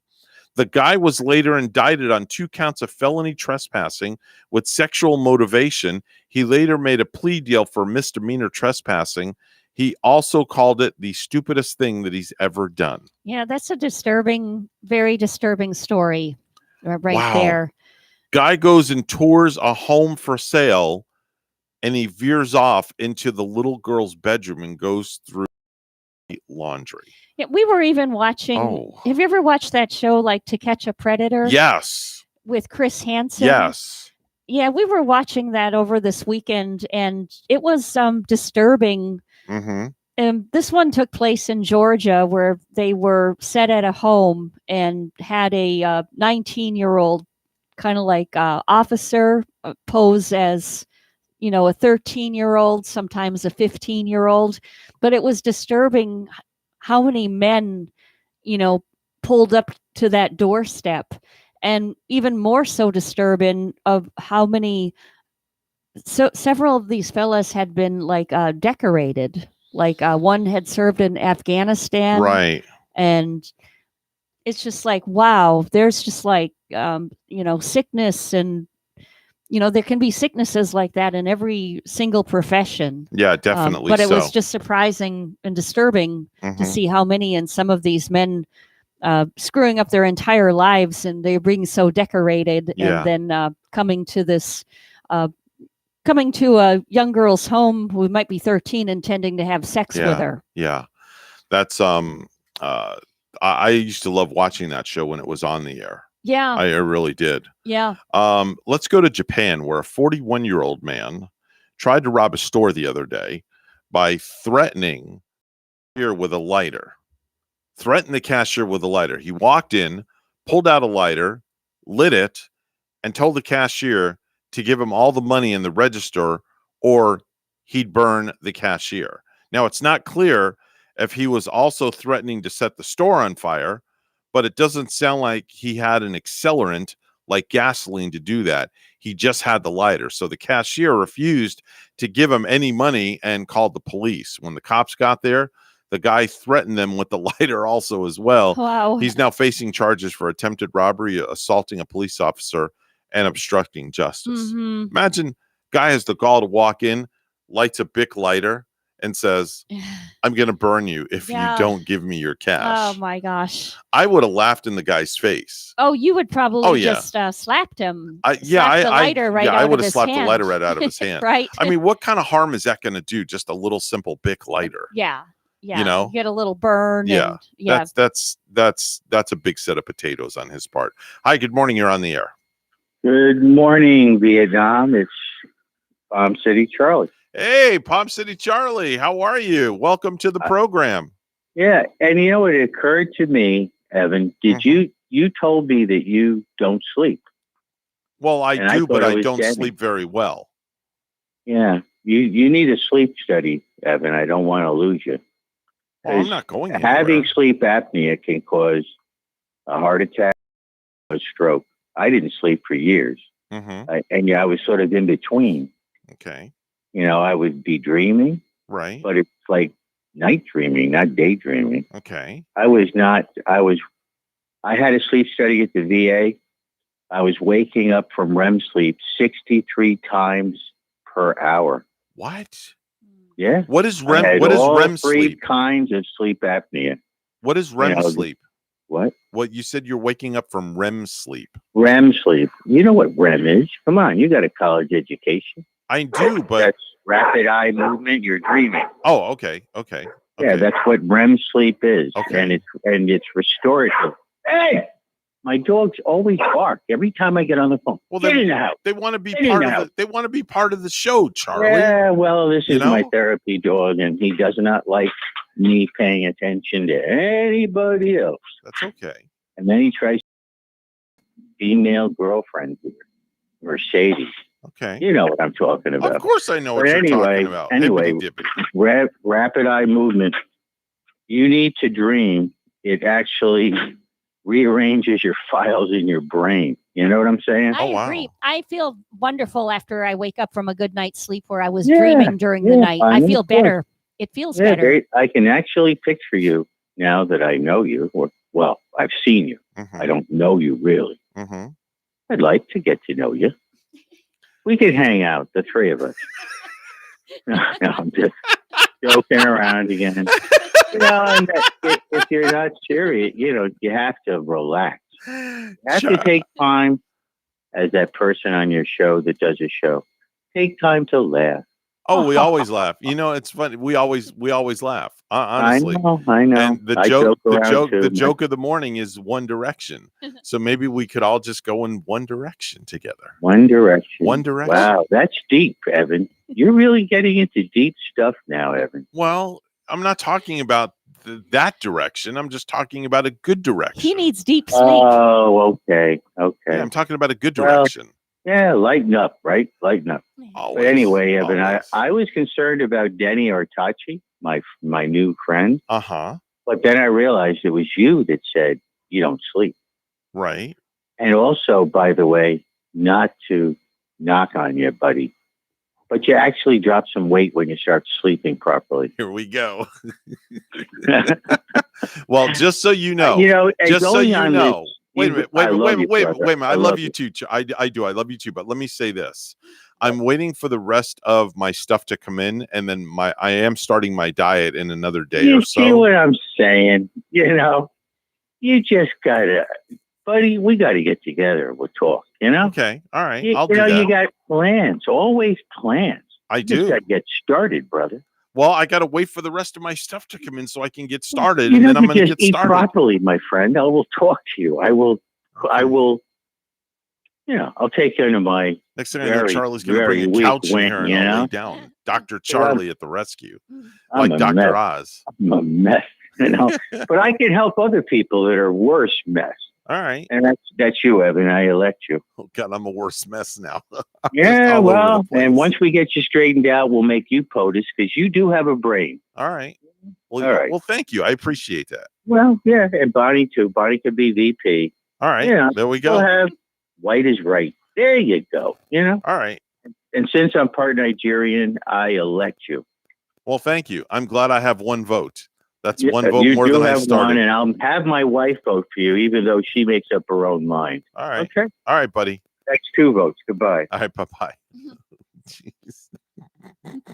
Charlie.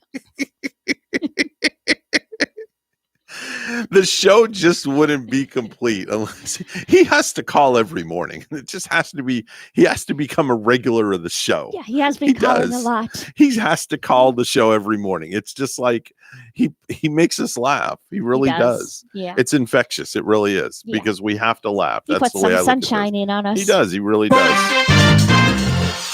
7:45 news time once again. It's all brought to you by St. Lucie Jewelry and Coin for the best deals in town. On any type of precious metal, it's always St. Lucie Jewelry and Coin. Make sure and go see Hawk Levy. Tell him that Evan and Bonnie sent you there, okay? Let's go to the news desk. Here's Bonnie. Good morning, Bonnie. Good morning, Evan. A Palm Beach man was killed before dawn on Sunday when the car he was driving veered off Interstate 95 near Hope Sound and crashed into 2 trees, according to police.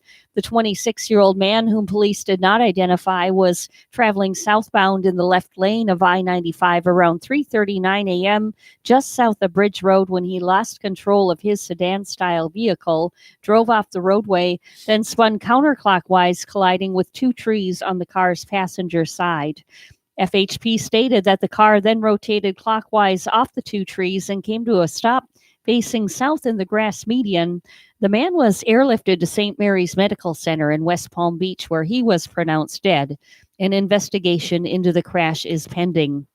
A candlelight vigil was held in Palm City Saturday in honor of the victims of the 9/11 terrorist attacks 20 years ago. It was held at the Peter and Julie Cummings Library in Palm City. WPTV's Josh Navarro was on hand and has the report. My captain, Tom Farino, Engine 26. Firefighter, Paul Tagmeyer, Engine 26. Lieutenant Bobby Hess, Engine 26. The names of firefighters who died on 9/11 from New York City Fire Station Engine 26 were read out loud during a candlelight vigil in Palm City. Those around the world knew exactly where they were, who we were with, what we were doing, as if it was yesterday. Our lives and the lives changed forever. The Opus Choir sang the national anthem. People prayed, and there was a wreath laying. Amen. It was wonderful. It was a community that came together to just go through the last 20 years we've all were affected. Many of the speakers Saturday night talked about unity, but also how hard that day was for so many. Dennis McKenna lived through September 11th working for ICE. McKenna says he later transferred to South Florida and was diagnosed with PTSD.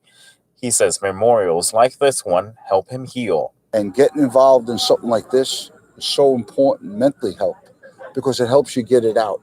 20 years later, Johnny Fenimore still feels the impact of 9/11. An iron worker who spent weeks removing rubble from ground zero, the St. Lucie County resident says that day impacted him mentally and physically. Doctors that took care of the construction workers were in my corner, and I've rebounded from this, and it's not over, but it gets better. In the end, 2 light beams projected into the sky, mimicking the ones in New York City. To make sure that we don't forget, this is a very special day. Some horrible thing happened to us in America, and we're still healing, so it's beautiful. Never ever forget to educate our children and to prosper, and that this country will grow and get stronger. In Palm City, Josh Navarro, WPTV News Channel 5.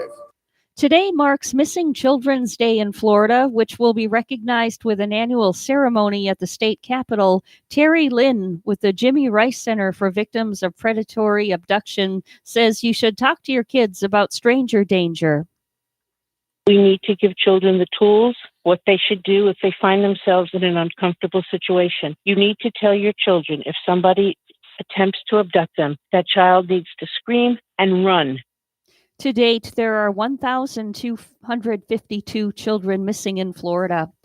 The fate of some 80 Haitian migrants is up in the air after they were found off South Florida. The Coast Guard stopped their boat 18 miles off of Key Biscayne yesterday. Lastly, you might have seen the video from the University of Miami football game on Saturday. A stray cat somehow got into the stadium and ended up dangling from the upper deck by its claws. Then it fell, but fans below used an American flag to catch it.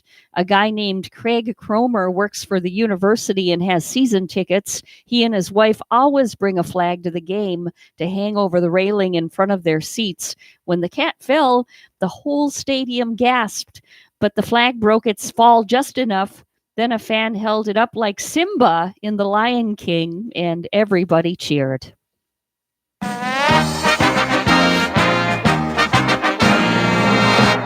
British teenager Emma Raducanu arrived in New York last month with a ranking of 150th, just one Grand Slam appearance to her name, and a flight booked to head out of town after the U.S. Open's preliminary rounds in case she failed to win her way into the main tournament.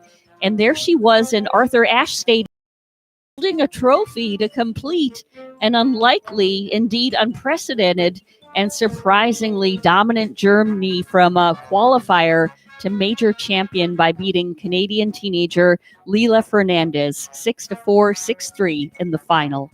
News time at 7:51. We'll have weather and traffic together next.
7:52 right now on the Get Up and Go show with Evan and Bonnie. It's time for traffic and weather together. Bonnie? You might want to, just avoid the turnpike if you can this morning. In that area of Hope Sound on the turnpike, there is a vehicle crash with injuries, and due to that, all north and southbound lanes are blocked on the turnpike in the Hope Sound area.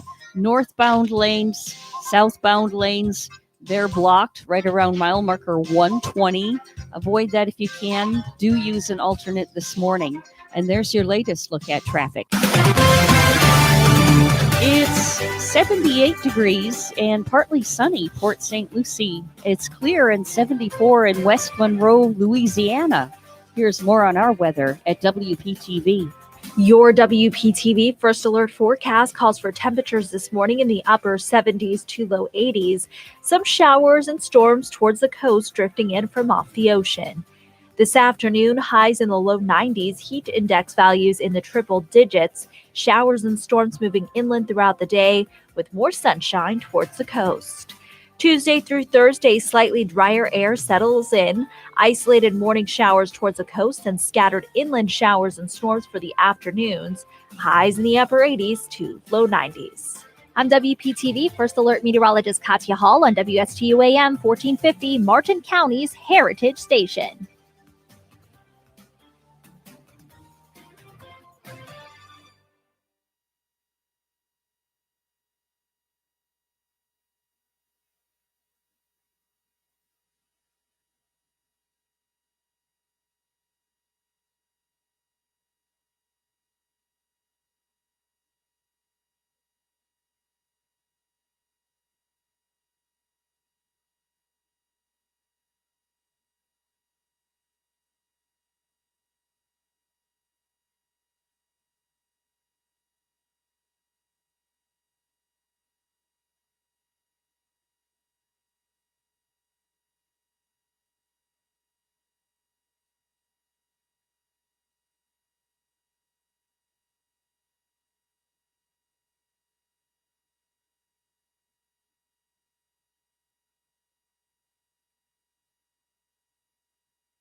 If you have a suggestion for the show, we would love to hear from you. Send us an email to WSTUmorningshow@gmail.com. Now let's get back to the Get Up and Go show. Here's Evan and Bonnie.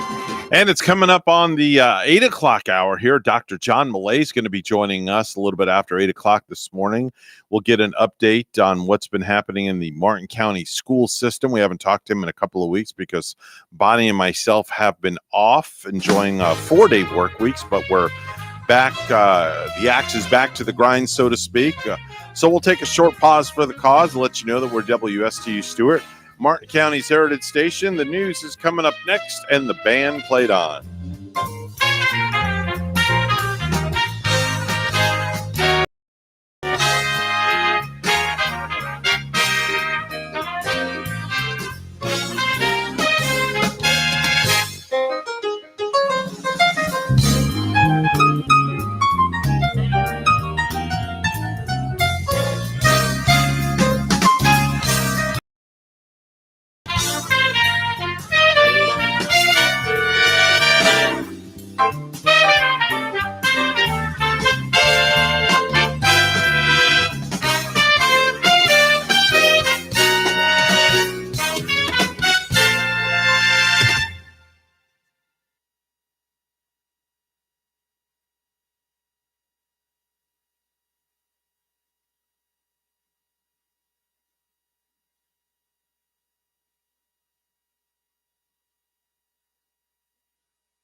Coming to you live from Stuart, Florida, the world.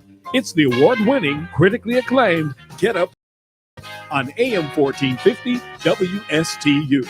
You're invited to call the show anytime at 772-220-9788. And now, broadcasting live from their palatial studios, here are your hosts, Evan and Bonnie. Oh, thank you very much, Mr. Announcer. It is Monday morning, September the 13th, 2021. I've got good news and good news. And I'll take more good news. Tell them the good news. All right, tell me the good news. What's up, my brother? Hey, what's up, my brother, with you as well. I can tell you what's up this morning as soon as I give you the official time. It is 8:07. It's now 8:07 a.m. That's right, 8:07 a.m. on the Get Up and Go show. And joining us right now after an absence of 2 weeks, only because we have not been here, Dr. John Millay, the superintendent of the Martin County school system, is joining us on our line right now. John, good morning. Welcome back. Good morning. How are you and Bonnie doing? We missed you. We missed you too. Yeah. Your switch. Hold on. Wait a minute. Hold on. There we go. Bonnie's got to hit her switch there. There we go. Oh, the switch? There we go. It was the switch. Is it back on? You're good now. Okay. All right. There we go. Hi, All right. John. Good morning. Hey, good morning. It's good to be good. It's good to be good. It definitely is. It's always good to be good. We have lots to talk about this morning. Lots of things been happening over the last couple of weeks. And I thought that we would just kind of dive right into our conversation. And let's talk a little bit about the final budget for the fiscal year, if you would. Sure. Thanks to the good taxpayers of Martin County, we try to provide an efficient service and great quality education for all of our students. And our school board budget for our district is just over $489 million.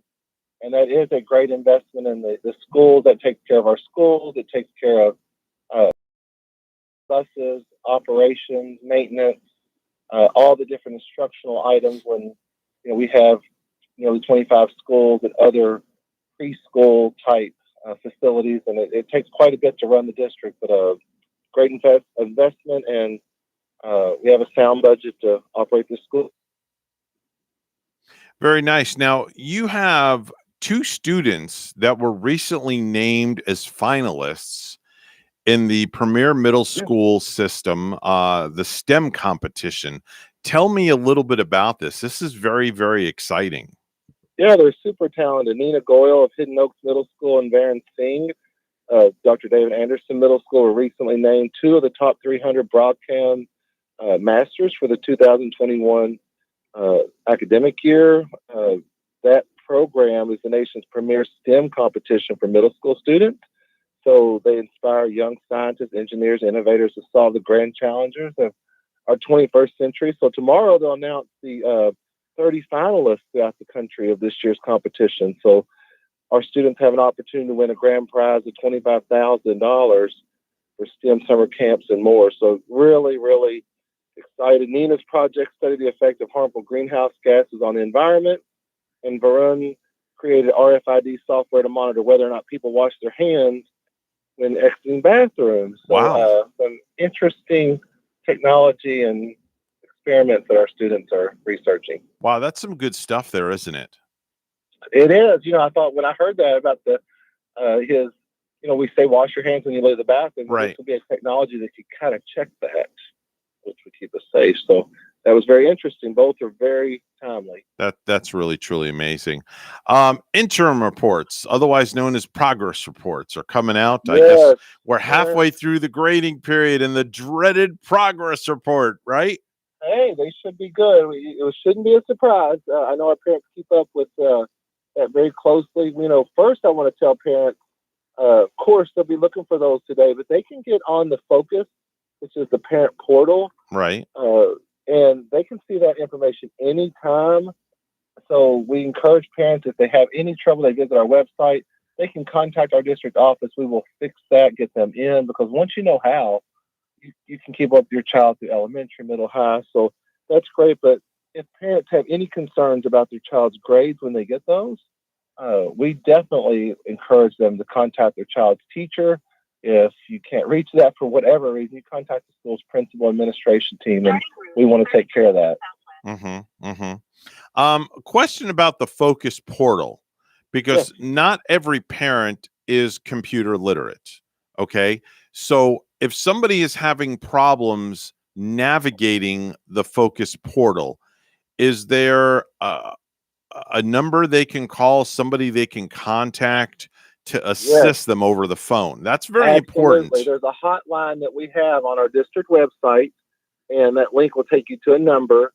And we have staff that are always looking at that, so they can help them, talk them through that experience. And you can access that on your phone as well, so we can get them set up. Now, is the Focus portal an app that people can download to their phone, or they use the browser in their phone? The Focus portal, they can go through the browser, and there is an app that they can use to the class link.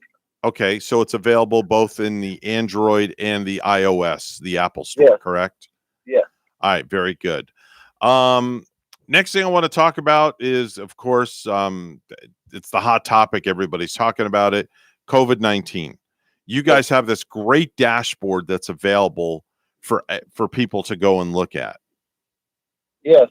On that website, all the back to school information is there, and that is one item that's front and center. You'll see the big blue buttons, basically, and that gives us parents, they can look at the district information, they can look at each school, the actual cases we are reporting, the quarantines that are happening at each school, and all that information. We keep it up. We update it twice a day, right after lunch, and then in the evenings it updates. So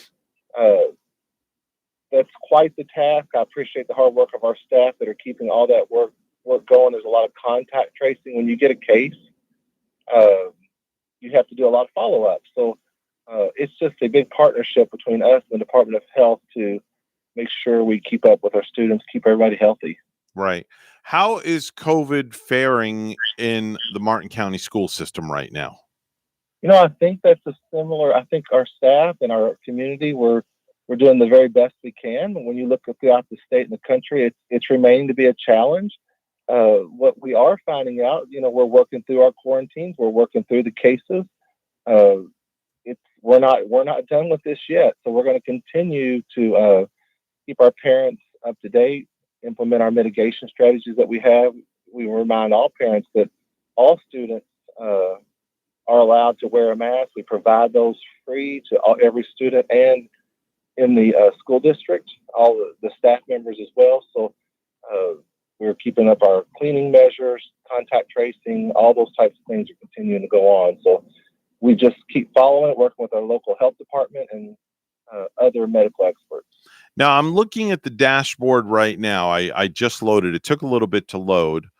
And it was last updated 9/12/2021. So they haven't done the morning update as of yet. But as of right now, the dashboard is, and correct me if I'm wrong, is a total of 683 cases, with 585 being the students and 98 staff members. Does that sound about right? Yeah, if you're looking at that, and just keep in mind, that is the most current update because it'll update after lunch. Right. And then update in the late evening. Okay. So that is our current number.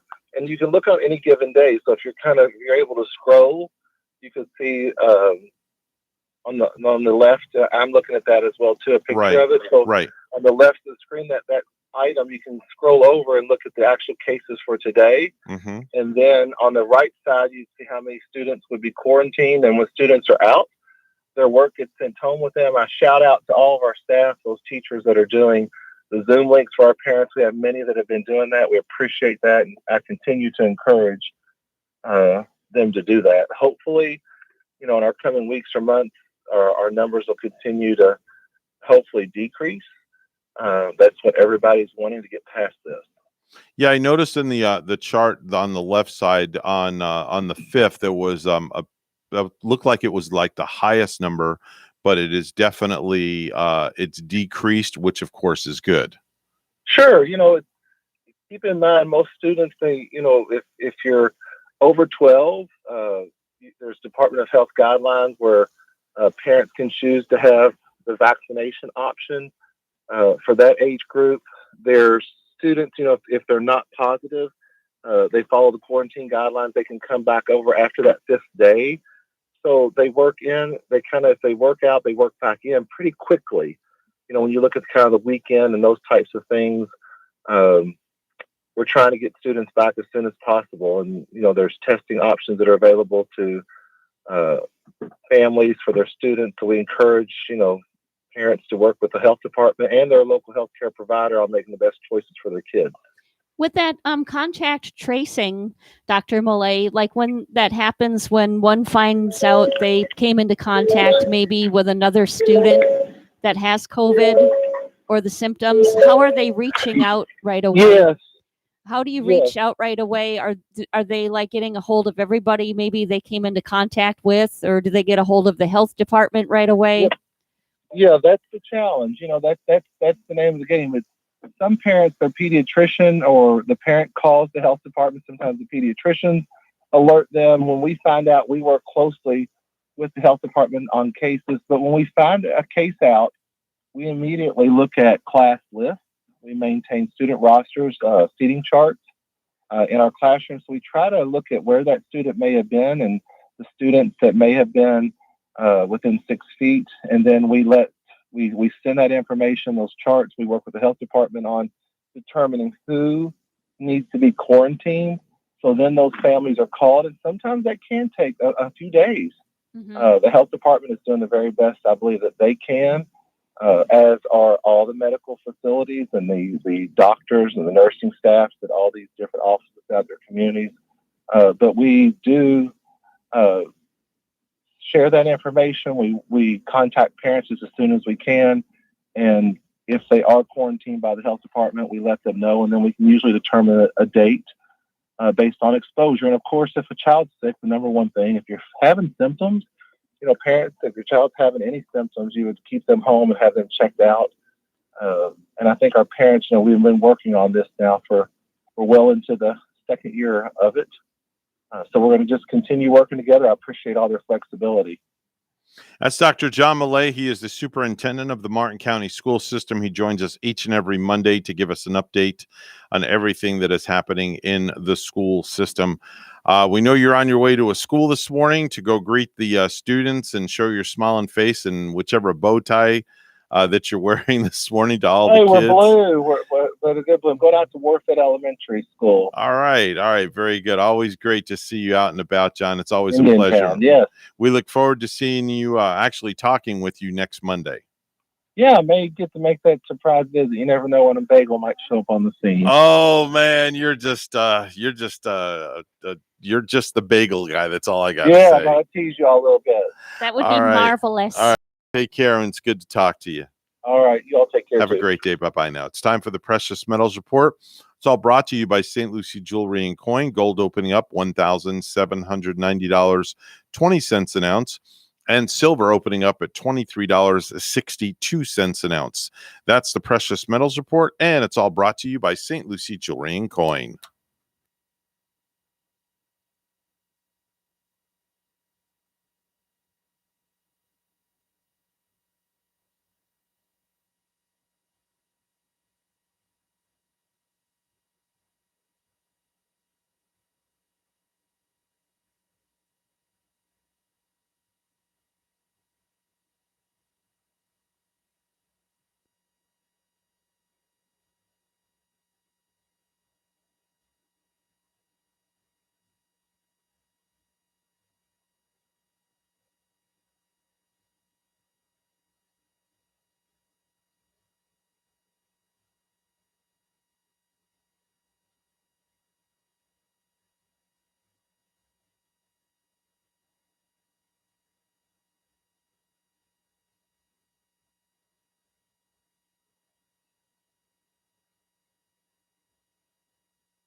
$8:21 right now on the Get Up and Go show with Evan and Bonnie. It's time for news.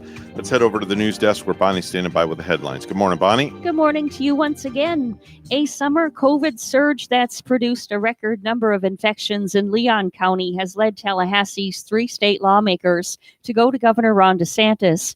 They're asking him to reinstate a telework option for state workers and to provide clarity to state agency heads about COVID-related work rules. procedures and protocols. The call from the three Democratic lawmakers comes at a time when DeSantis, who faces prominent Democratic contenders to his reelection next year, has emerged as a national spokesman for fewer coronavirus restrictions. Since DeSantis lifted a statewide coronavirus state of emergency in June, the virus has laid siege to Tallahassee and other cities. The U.S. Department of Education is looking into Florida's ban on mask mandates in school. The probe is to determine whether banning a mandated use of masks violates high-risk civil rights. A Palm Beach man was killed before dawn on Sunday when the car he was driving veered off Interstate 95 near Hobe Sound and crashed into two trees, according to police. The 26-year-old man, whom police did not identify, was traveling southbound in the left lane of I-95 around 3:39 a.m. just south of Bridge Road when he lost control of his sedan-style vehicle, drove off the roadway, then spun counterclockwise, colliding with two trees on the car's passenger side.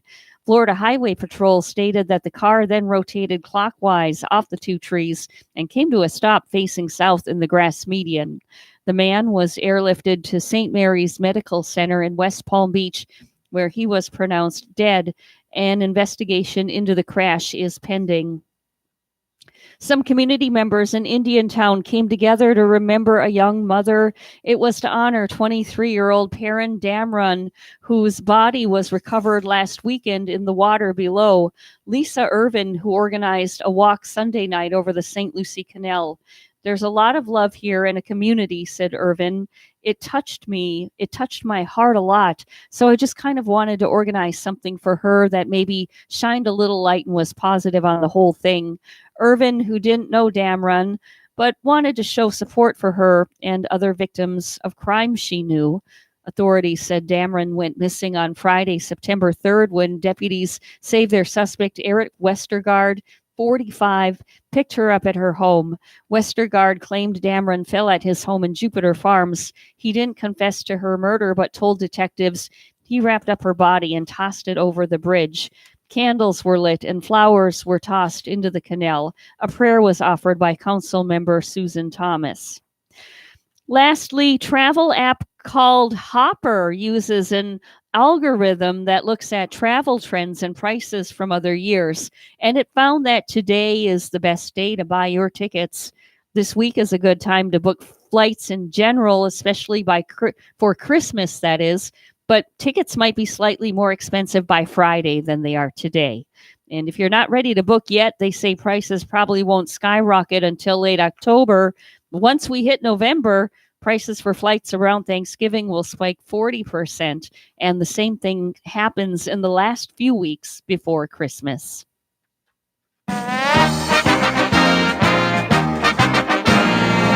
And we take a look at some NFL scores from last night. A lot of them they were lopsided, especially the game of the Packers in New Orleans, where Aaron Rodgers and the Pack lost in that one 38-3. We had Philadelphia beating up Atlanta. That score was 32-6 last night. Buffalo, they were upset by Pittsburgh 23-16.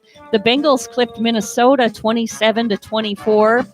It was Carolina over the Jets 19-14. The Giants got beat by Denver. That score was 27-13. In our Lenny's Pick'em League, we have Long Shot. It looks like he's doing the best. Followed by Hammer Nuts, Chicago Kid doing well in the league, Lady with a Fan, me as the Packer backer. I'm way down there. Evan, what's your name in this football pick'em league?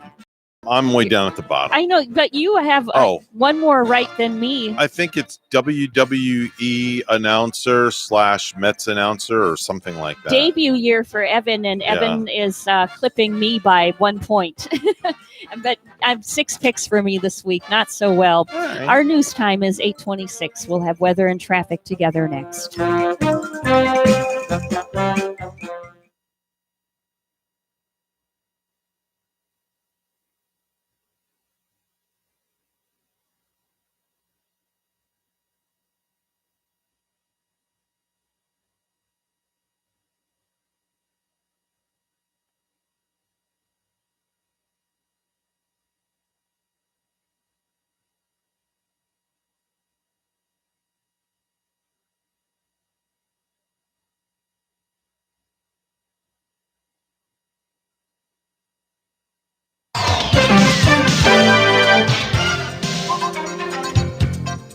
8:27 right now on the Get Up and Go show with Evan and Bonnie. It's time for traffic and weather together. Bonnie's got the latest. Well, as we bring up the latest highway report, we do see that on I-95 southbound, there's an accident. This is at mile marker 101 in Stewart, and it looks like to be some roadblock at the entrance ramp right there. And we have a new accident that we're looking at. This one is I-95 northbound. And this one is way up by Vero Beach on I-95 northbound up in that area. There is an accident. There isn't any roadblock to report. And let me take a further look because northbound on the turnpike right now, we had that accident in Hobe Sound at mile marker 120. There's good hope if you're heading out on the turnpike there in the Hobe Sound area. All lanes are back open. And so there's your latest look at traffic. We have 79 here in Stewart, and it's 78 in Port St. Lucie. Here's more on the forecast at WPTV. Your WPTV First Alert forecast calls for temperatures this morning in the upper 70s to low 80s. Some showers and storms towards the coast drifting in from off the ocean. This afternoon, highs in the low 90s, heat index values in the triple digits, showers and storms moving inland throughout the day with more sunshine towards the coast. Tuesday through Thursday, slightly drier air settles in, isolated morning showers towards the coast and scattered inland showers and storms for the afternoons, highs in the upper 80s to low 90s. I'm WPTV First Alert meteorologist Katya Hall on WSTU AM 1450, Martin County's Heritage Station.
You're listening to the Get Up and Go show with Evan and Bonnie on Martin County's Heritage Station, AM 1450 WSTU. Now let's get back to the program with Evan and Bonnie.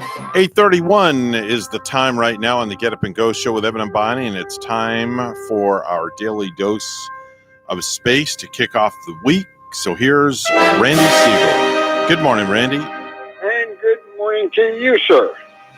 Well, it was 1977 when two NASA astronauts, Joe Engle and Richard Truly, boarded the Shuttle Enterprise to have its second glide flight as they get ready for flights with the Space Shuttle. In 1998, the Russians launched the Venera 12 spacecraft headed towards Venus. And that spacecraft accomplished everything they wanted it to. It went into orbit around Venus. It let down a lander, which gave them a lot of information from the shrouded planet. Astronauts on board the International Space Station were pretty busy over the weekend, and they conducted another space. Yep, astronaut Akihiko Hoshide, who's the commander, along with Thomas Pasqua, completed the first spacewalk conducted by two international partners out of the International Space Station's Quest airlock. They spent 6 hours and 54 minutes outside, and they successfully assembled and attached a support bracket in preparation for future installation of the orbiting laboratory's third new solar arrays. They also did a lot of work outside, getting things separated for being able to measure electrical charges for the arrays. They want to know whether or not they're being hit by small pieces of debris in orbit, which could affect their ability to get electricity to the space station. So far, this upgrade is going exceedingly well, and the astronauts have even had a little bit of time to do a bit of get-ahead work. The Russians also were outside just before the weekend as Russian cosmonauts Oleg Novitsky and Peter Dubrov exited the Nukia module, and they went outside and started working on the exterior. They want to completely be able to integrate that new facility to the space station as soon as possible. So everything is going extremely with that. As a reward, when the astronauts came back from their spacewalks, they were greeted with ice cream that was brought up by a previous cargo freighter. The orbit of the International Space Station was raised just about 0.63 miles in orbit to correct for the Earth pulling it down with gravity, and also to put it into the right position for the next Russian space flight to the station and the returning home of another crew. The station has now been maneuvered back up in preparation for the launching of the next Soyuz spacecraft, which will take place in October. On October 4th, the spacecraft Soyuz MS-19 will be ready to go to the International Space Station. And that will be quite a spectacular flight because it will include Russian cosmonaut Anton Sheplerev as commander, as well as spaceflight participants Klim Shapenko and Yulia Prasad. They will be going into space to film a movie on that station. And they will be spending about a week because they'll be returning on the 17th. The countries that are working with the International Space Station are saying that they are pretty certain that they will continue with the station beyond its current operational dates of 2024. They say it's possible that they may be able to keep the station running till 2028 and possibly 2032. That would save a lot of money putting a new station in orbit. However, the Russians would like to see their own station in orbit as soon as possible. SpaceX test-fired a Falcon 9 rocket early this morning, about 2:30. That Falcon 9 rocket will be carrying 4 regular individuals into space. They will not be going to the International Space Station. They'll be going into Earth orbit for 3 days in their Crew Dragon. The individuals that will be going represent St. Jude's Hospital. Billionaire Jared Isaacman will be going on this flight, along with survived bone cancer as a child and now works at St. Jude's Children's Research Hospital, Chris Shembrowski, an Air Force veteran who worked for Lockheed Martin, and Dr. Sean Proctor, a geoscientist who serves as an analog astronaut in simulations of long-term Mars missions, and never made it to the astronaut corps, even though he applied twice. So their mission is still on for Wednesday. It may be Thursday before they fly because they have not settled on an exact launch date yet. As soon as we know specifically, we'll let you know. The weather gods are looking pretty favorable for that flight to take place, as the forecast calls for a Wednesday launch of a violation of only 30% and a Thursday launch of only 20%. So there's a good chance that they will fly. If they fly on Thursday, their mission will take off at 8:05 p.m. in the evening. A Soyuz 21B was installed on its launch pad at Baikonur for the launch of 34 OneWeb satellites. That launch is currently scheduled for the 14th. Dawn Aerospace had a test flight suborbitally of their reusable space plane. It's a relatively small model, and it flew about 0.62 miles into space and then made a successful landing back on a runway, something that Dawn Aerospace had been hoping for. The Office of Inspector General for NASA is concerned about NASA's management of infrastructure. They say that their infrastructure on about $400 billion is degrading, and they have not upgraded 75% of that, which may cause problems in the future. Tomorrow we're going to tell you about a new Air Force weapon and Bill Nelson not being upset with Blue Origin. So until tomorrow, have a great day, everybody. That's Randy Siegel with the Space Report. He's on the program each and every weekday at this time.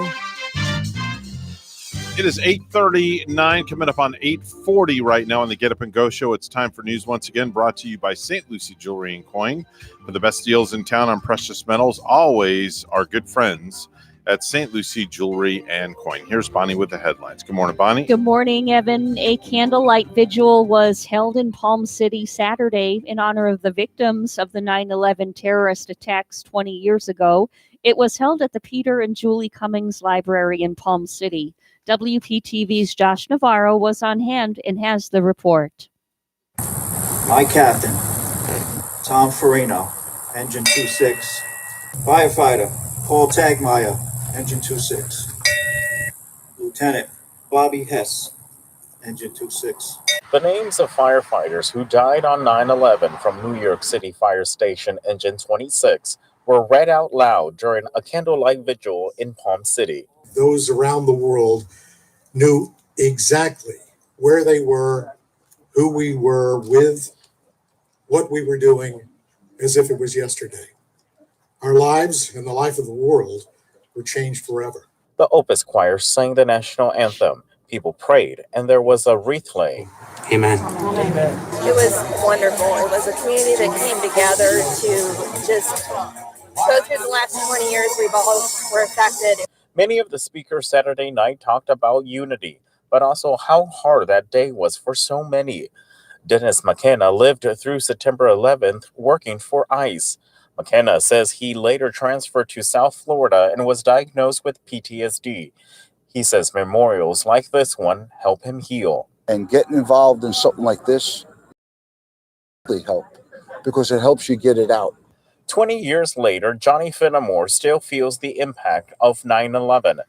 An iron worker who spent weeks removing rubble from ground zero, the St. Lucie County resident says that day impacted him mentally and physically. Doctors that took care of the construction workers were in my corner, And I've rebounded from this, and it's not over, but it gets better.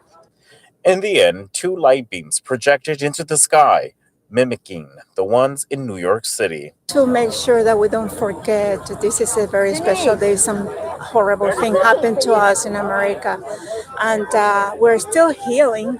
So it's beautiful. Never ever forget to educate our children and to prosper, and that this country will grow and get stronger. In Palm City, Josh Navarro, WPTV News Channel 5.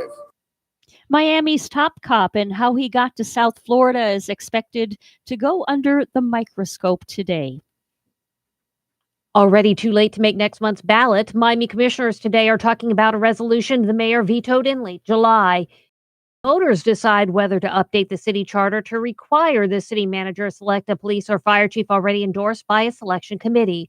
Art Acevedo was hired despite never being vetted by a 7-member committee. We have the responsibility to select the person that is best qualified for the job, without politics, without anything. Commissioner Manolo Reyes is giving Acevedo the benefit of the doubt after the chief apologized last week for joking the Cuban mafia runs Miami police, but his actions will also be discussed during the meeting. Erica Rodriguez, Miami.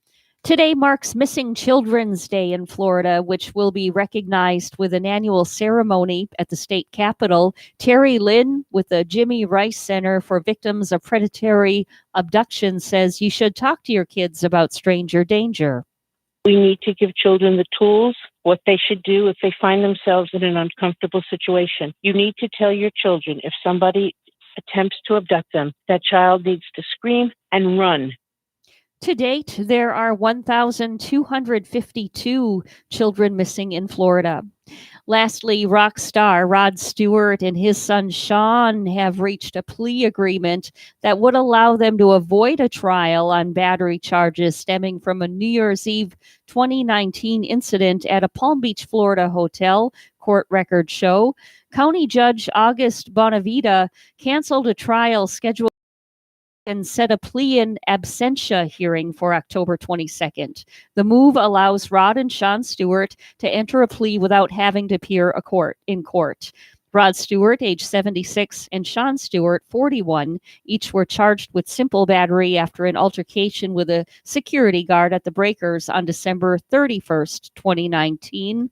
Under state law, battery is a first-degree misdemeanor that carries a penalty of up to 1 year in prison.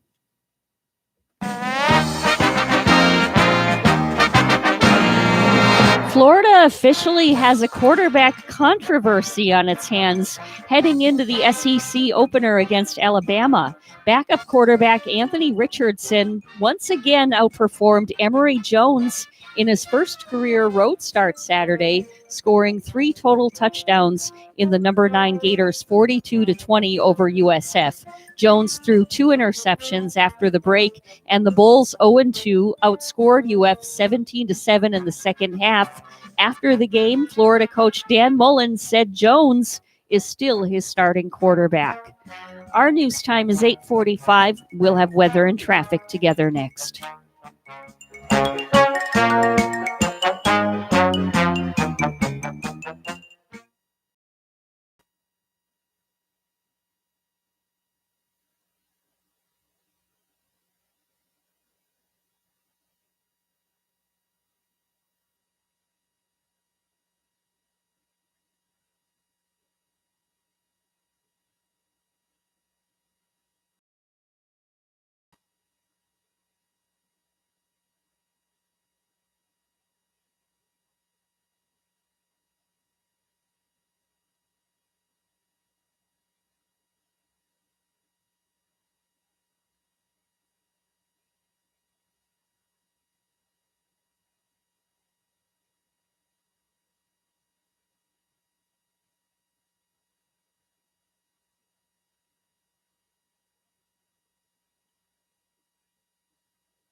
$8:46 right now on the Get Up and Go show with Evan and Bonnie. It's time for traffic and weather together, Bonnie? Well, we did see big backup this morning on the turnpike in the Hope Sound area, and all those lanes had been closed north and southbounds due to an accident there, and all lanes now are back open.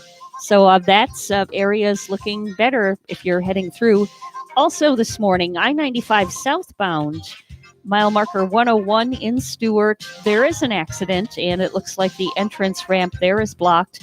Then there's one more incident way to the north of us up in Vero Beach on I-95 northbound. There is an accident, no roadblock if you're heading up in that direction. And that's your latest look at traffic. It's 81, partly cloudy in Stewart this morning, and in La Rochelle, France, it's 83. Here's our weather from WPTV. Your WPTV First Alert forecast calls for temperatures this morning in the upper 70s. Some showers and storms towards the coast drifting in from off the ocean. This afternoon, highs in the low 90s, heat index values in the triple digits, showers and storms moving inland throughout the day with more sunshine towards the coast.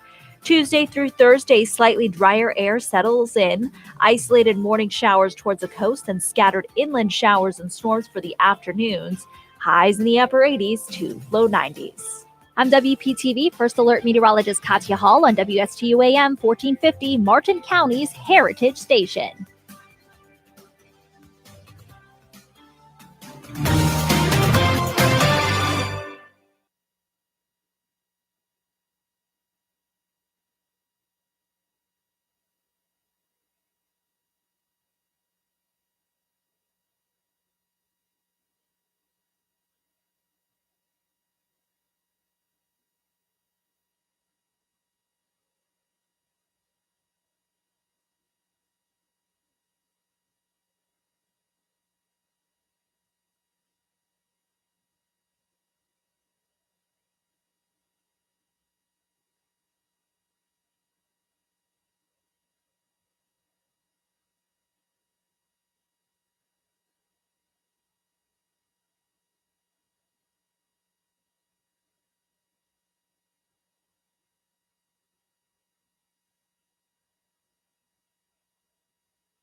If you have a suggestion for the show, we would love to hear from you. Send us an email to WSTUmorningshow@gmail. Now let's get back to the Get Up and Go show. Here's Evan and Bonnie.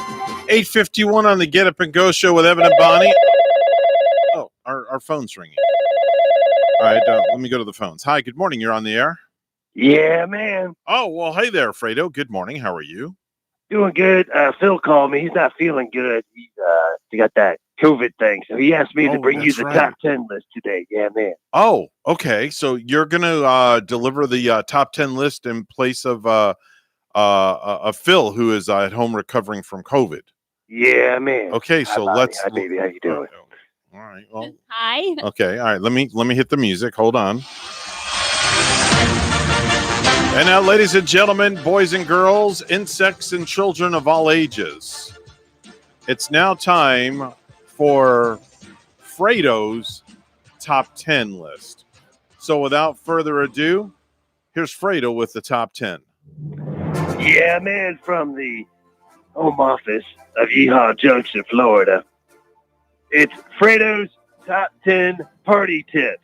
Yeah, man. Fredo's top 10 party tips. Okay. Yeah, I know how to throw a good week-long party. Yeah, man. Okay. Here we go. Number 10. Having a son or nephew around is a great icebreaker with the younger babes. Yeah, man. Okay. Number 9. Flaming tumblers of Sambuca keep away the mosquitoes. Flaming tumblers of Zambuca. Okay. All right. Number 8.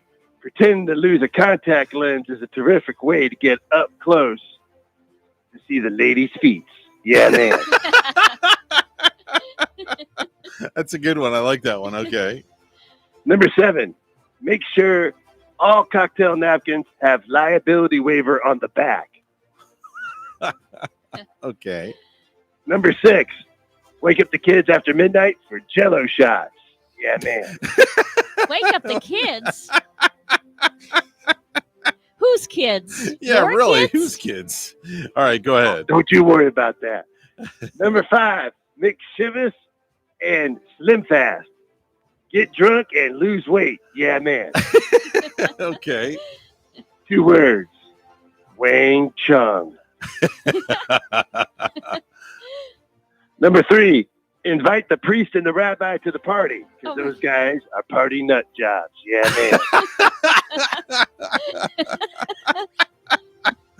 man. That's a good one. Number 2. Billy D. Williams was right. Colt 45. Yeah, man. And number 1. Take off pants and mingle. And there's your top 10 list. Yeah, wow. Take off pants. Mingle and enjoy a shot of Colt 45. Wow. Yeah, man. All right, Fredo. Fredo, what do you mix Colt 45 with? Yeah, really. You just drink it straight up. Yeah, man. Oh.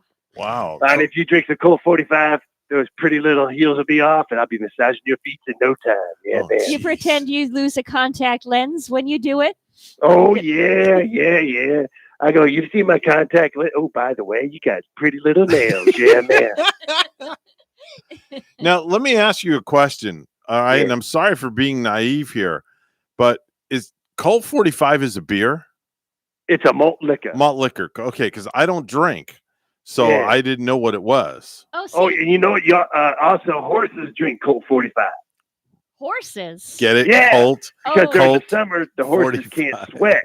So what they do is they put the Colt 45 in the feed, and it makes them sweat because it brings up their blood pressure. That's the truth. Yeah, man. Evan brought up a good question because when I did? you said that, I wasn't thinking malt liquor, and I asked what to mix it with, so I Right. was thinking it was like some sort of whiskey. Yeah. Colt 45. I didn't know what Colt 45. I don't drink, so I don't know what Colt 45 is. That's like Schlitz.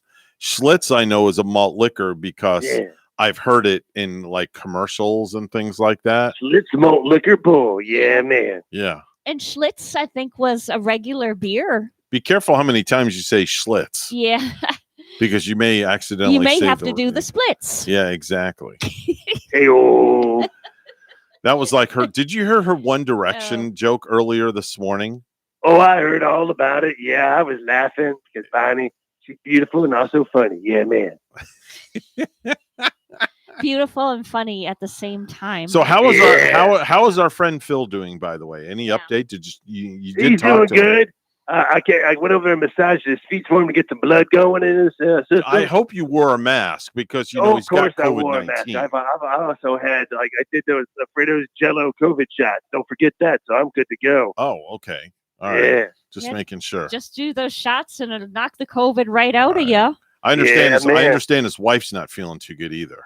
Yeah. By the way, she has pretty little toes too. But anyway, I massaged her feet too. She's not doing good. She caught the COVID also. Yeah, man. Oh boy. So they're both quarantining from each other with the COVID. Yeah, nothing new in that house though. You're always picking on them. My gosh. Yeah. Oh, I pick on everybody. Yeah, man. By the way, Bentley's helping me today. He's helped me do the barbecue today. Oh, okay. Besides barbecue over Canner Highway and Federal Highway. Yeah, man. That's where I'll be at today.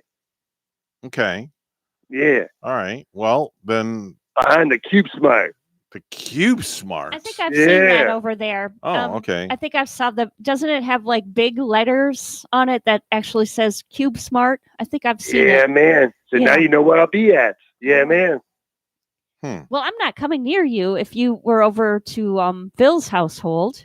I mean, we shouldn't come near you if you came in contact, especially. You always say that to me anyways.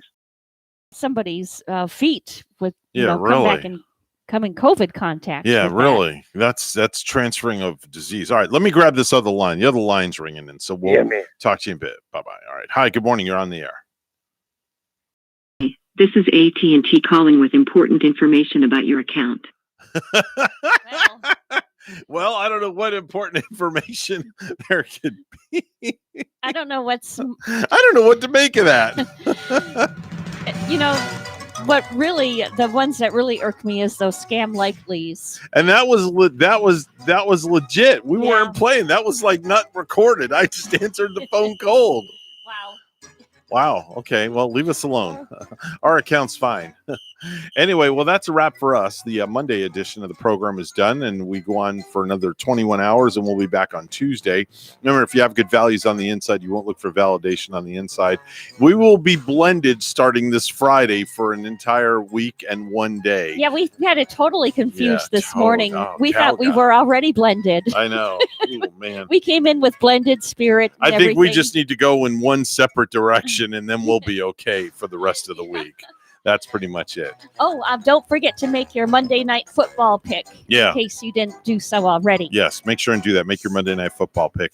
We're WSTU Stewart, Martin County's Heritage Station. The news is coming up next. We'll see you back here tomorrow morning.